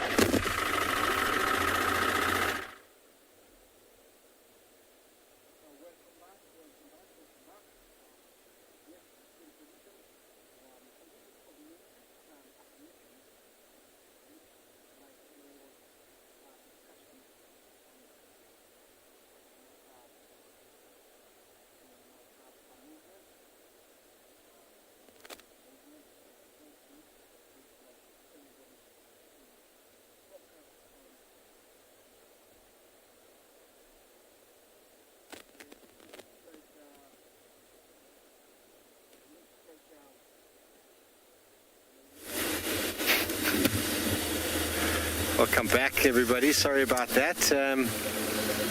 Well, our male's come back into very horrible drainage in there somewhere. We're not sure where the female is. He doesn't know either.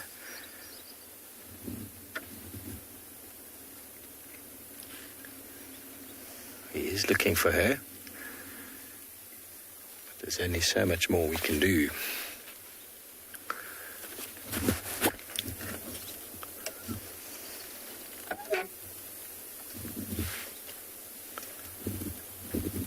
So I'm just going to go up a little bit further along here. I think her general direction was heading towards the way the wind is coming. So I need to move up a bit. There's no very good chance that she gave that hyena a bit of hiding and then she carried on walking. And he has just been struggling to find her trail. And she hasn't come out behind us. So she might have come out in front. She might be heading over towards one of the other watering holes that we have called Treehouse. So let's head over there.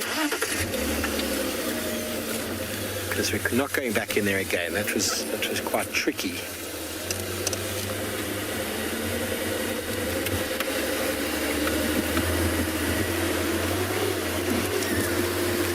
Take it out at low range. Look for some tracks. Hello, Helen. A drainage line is essentially yes, it's a dry riverbed. So wherever you go along and you find water, a river is a drainage line. It's just a permanent drainage line. And all of these, for example, what we've just been walking through, if BK can just show you there, there's still depression. It's characterized by deeper soil. It's characterized by alluvial soil. Not every year, but sometimes seasonally, you will find that these drainage lines like this one, for example, will actually flow. This one was flowing last year. It's the lowest points in the land where water will always move down. And you'll always find your tallest trees there because it's the deepest soil. And there's also a water table accessible. So drainage line is basically a dry riverbed. Some might not see water for a very long time, but it's essentially where water has carved the landscape, the topography of the land many, many, many years ago. Okay, well, let's carry on. We're going to move up towards the watering hole up the way that's been designed in a way to catch water that obviously filters into this drainage line.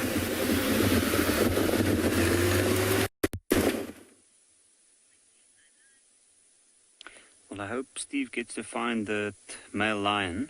Talking about one cat following another, we quickly went to go see if we might find those lions.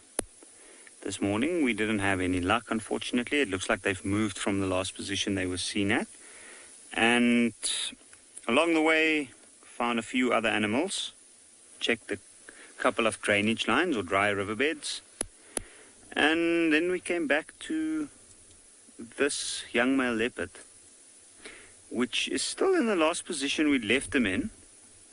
And that's now almost over an hour.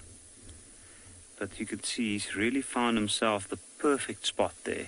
Just have a look at how well he blends in. That's unbelievable. You can hardly see that cat. As the sunlight's coming through the back of this tree, or through the leaves, it's reflecting off the grass at the back. Creates that mottled shade effect. And you can see that's exactly what his coat is doing. He's almost completely blended in. We didn't know what to look for or where to look. And I think if you had to walk in this area, or any impala, any unsuspecting creature like a little common duiker coming past, that would be the best spot for this leopard to be. And often, like when you think about the predators hunting, you think the act of hunting, them actively looking for creatures to hunt. And I think a lot of it is also just an instantaneous opportunity.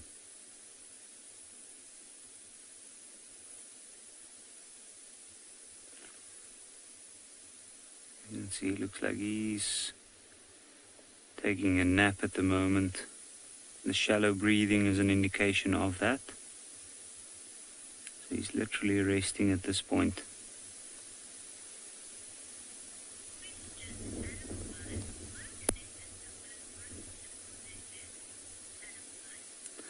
Animal life. Why do leopards have that white tip on their tail? That is a very good question. There's a number of theories on why. I think the most supported one at this point is probably that it is for communication. And that might be communication between leopards. Now, I know it sounds strange since leopards are known to be solitary creatures, but they're actually quite social. They do interact with each other quite a lot. This young male, we have seen him following other females around, trying to get to whatever meal they might have killed, and they try and see if they can steal that. Also, when he was a cub, him and his brother, as well as his mother, if they had to move through tall grass, they were looking out for things that might be the easiest to see. And in the case of the leopard, the white-tailed tip might be the easiest thing to see. So I guess in that way, as some people call it, a follow-me sign, or a sign where one animal will look at that and know that that is a leopard. They also use it to communicate to other creatures. I've watched when the leopard's walking out in the open, when it doesn't want to be bothered, you always have little birds and other creatures like the squirrels alarming at the leopard.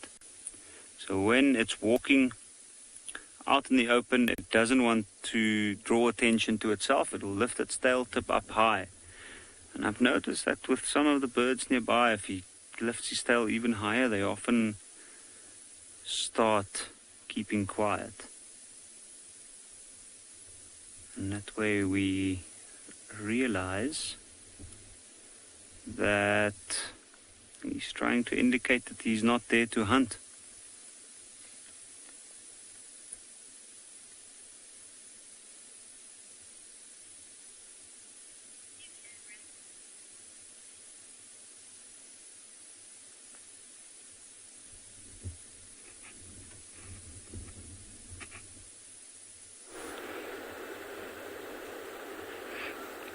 Okay, welcome back.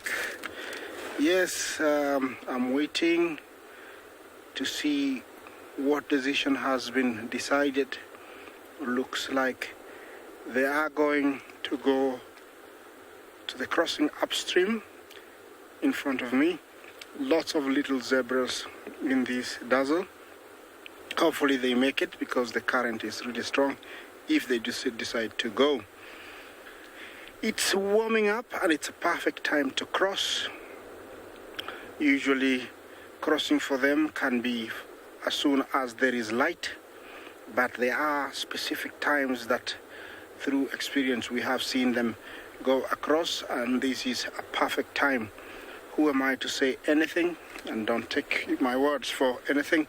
They might, stay a little bit longer before going. They're still a little bit away from where they can, touch the water. So it's still a bit of time. And for some reason today they're inching in really, really slowly. The river is still high, just very much like yesterday. If you didn't, you didn't join us yesterday. Yeah, this is not normal for the river to be this rough this time of the year. But due to localized rains, it's quite high. Usually it's a better experience when there is a crossing because it's not easy for any animal to swim across this wide river. This is the Mara River. And the Mara River starts at, the source is at Mau, a place called Mau Hills, Mau Mountains, Mau Ranges. That's where it starts in a swamp, flows down about 200 plus kilometers, draining into Lake Victoria. It cuts through the Masai Mara into two and, cuts the Serengeti.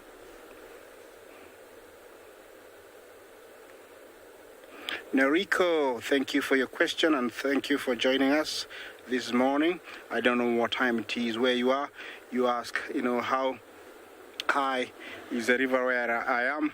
From the normal height, I would give it higher by around 2 feet. So it differs from one area to the other. In front of me where the water is calm, where the camera is pointed, usually a zebra wildebeest disappears, so I would give it around 5 feet. So definitely it is around 7 feet now, but different areas differ. Where there's those rapids, definitely you'll tell that it's shallower, it's more rocky, so it's a difference of either 2, 3, and 4 feet, different, areas. Nariko, I hope you got your answer. Yeah, and crossing for the zebra and wildebeest is something that they do every year.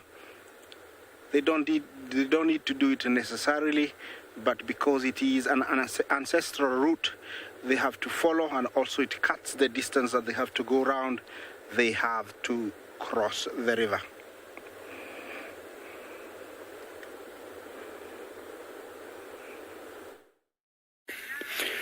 Yeah, it's always wonderful to see the huge herds of wildebeest out in the plains walking, but I think the highlight is to see them cross that river where Isaac is.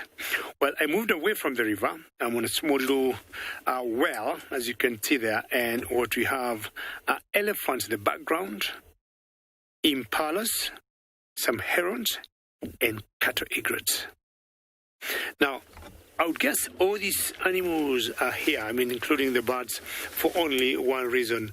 The water brings animals together, and this particular well is natural and remains, on, having water all around the year. And apart from the elephants coming here for a drink, they may not choose to go and drink in the river as the water keeps, flowing in the rapids. They may choose to come to a place like this that is quiet and have a drink. Now, apart from the cattle eagles that we saw there are also quite a number of other birds in the same area. I'm talking about the sacred ibis, the black-headed heron, the grey herons. Knowing water is life, I would imagine they are here for food. It looks like a painting to me, to see 3-4 different species of birds together. And what I would say they're doing currently, apart, not exactly feeding, but warming up to start with. Just wonderful. I'm sure Bungay will take us back to the elephants and the impalas. Bungay is on camera this morning.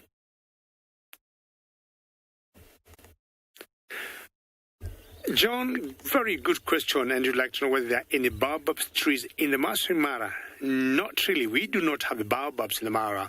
Now, baobab trees, John, normally require a low elevation and very hot areas. So the nearest you would see are baobab trees from here. I'm sure you know the geography of Kenya. You'll go towards the east and you pass a national park called Amboseli, and you get to another national park called Tsavo.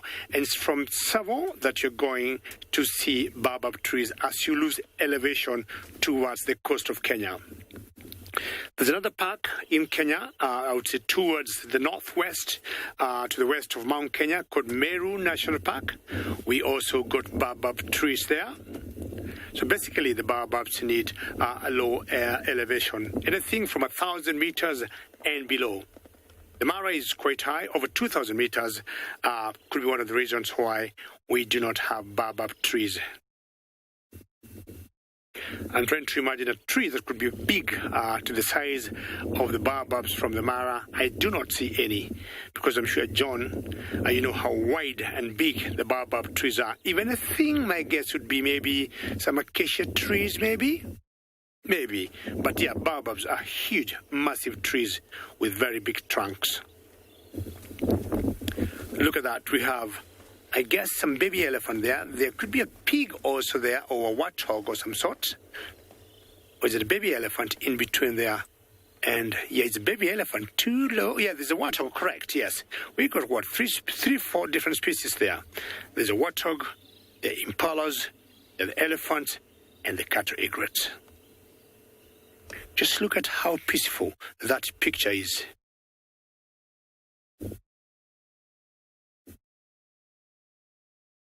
Very serene. Enough food for everybody, enough space for everybody. A bit of breeze going on. Yeah, this is one spot I'd like to remain a few more minutes, but then I may have to move on to look for something else.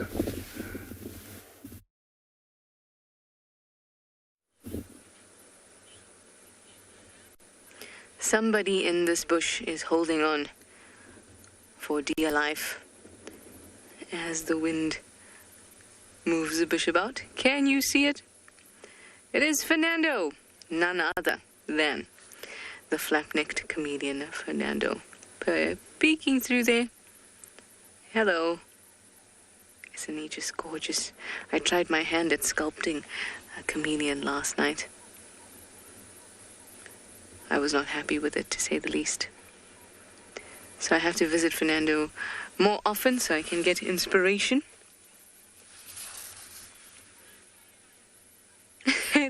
Everyone says, yay, Fernando. Yay, Fernando. So nice to see you. I know that it is a little rough out there on your guarri bush. But you're doing good. And your color, your green, is just a great shade for you to blend in. Yeah, you're doing great. I must admit I'm a little bit attached to this chameleon.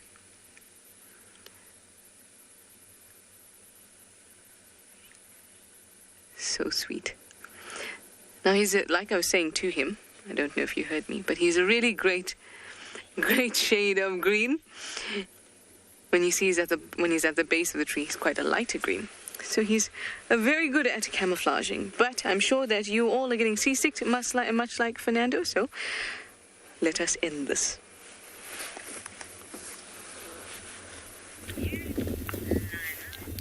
Yeah, looking at a chameleon, Trishala, as a reptile, and looking at crocodiles as reptiles, you can see the huge difference between these two reptiles. I changed my mind and I said, you know what, I'm not going to leave this particular sighting because it's just so beautiful. Anytime you're out here, in the bush, we have different animals that we see, and they'll be having different behaviors. But there's certain sightings when you just sit and watch, not necessarily, predators, like what we have now on the frame. You just would want to spend as much time as you can. Because again, as I said earlier, look at these particular images that Bunge is showing you, the gentleman on the camera, and you will notice the peace in this particular ecosystem and the relationship between these 3-4 different species of animals that are not even related.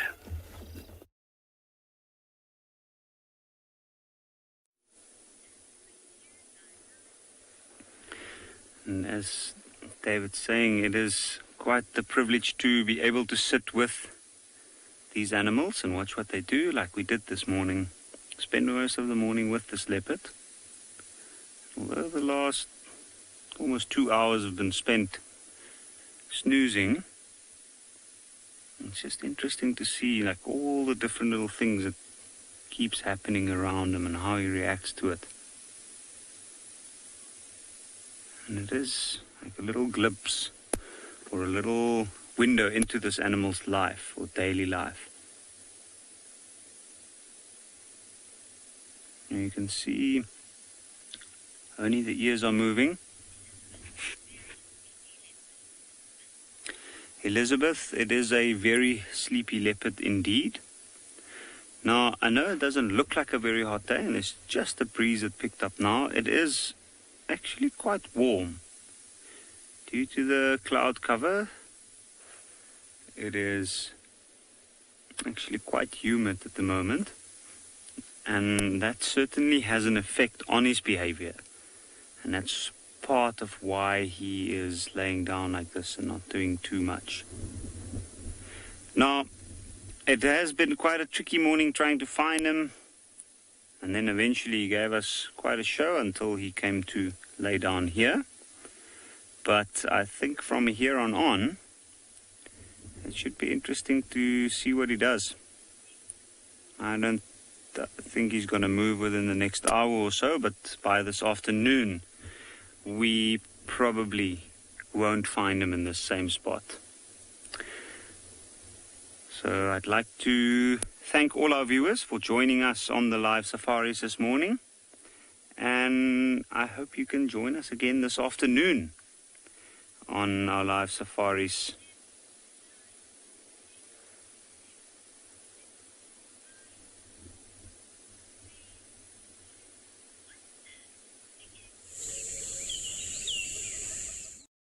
And may include animal kills and carcasses.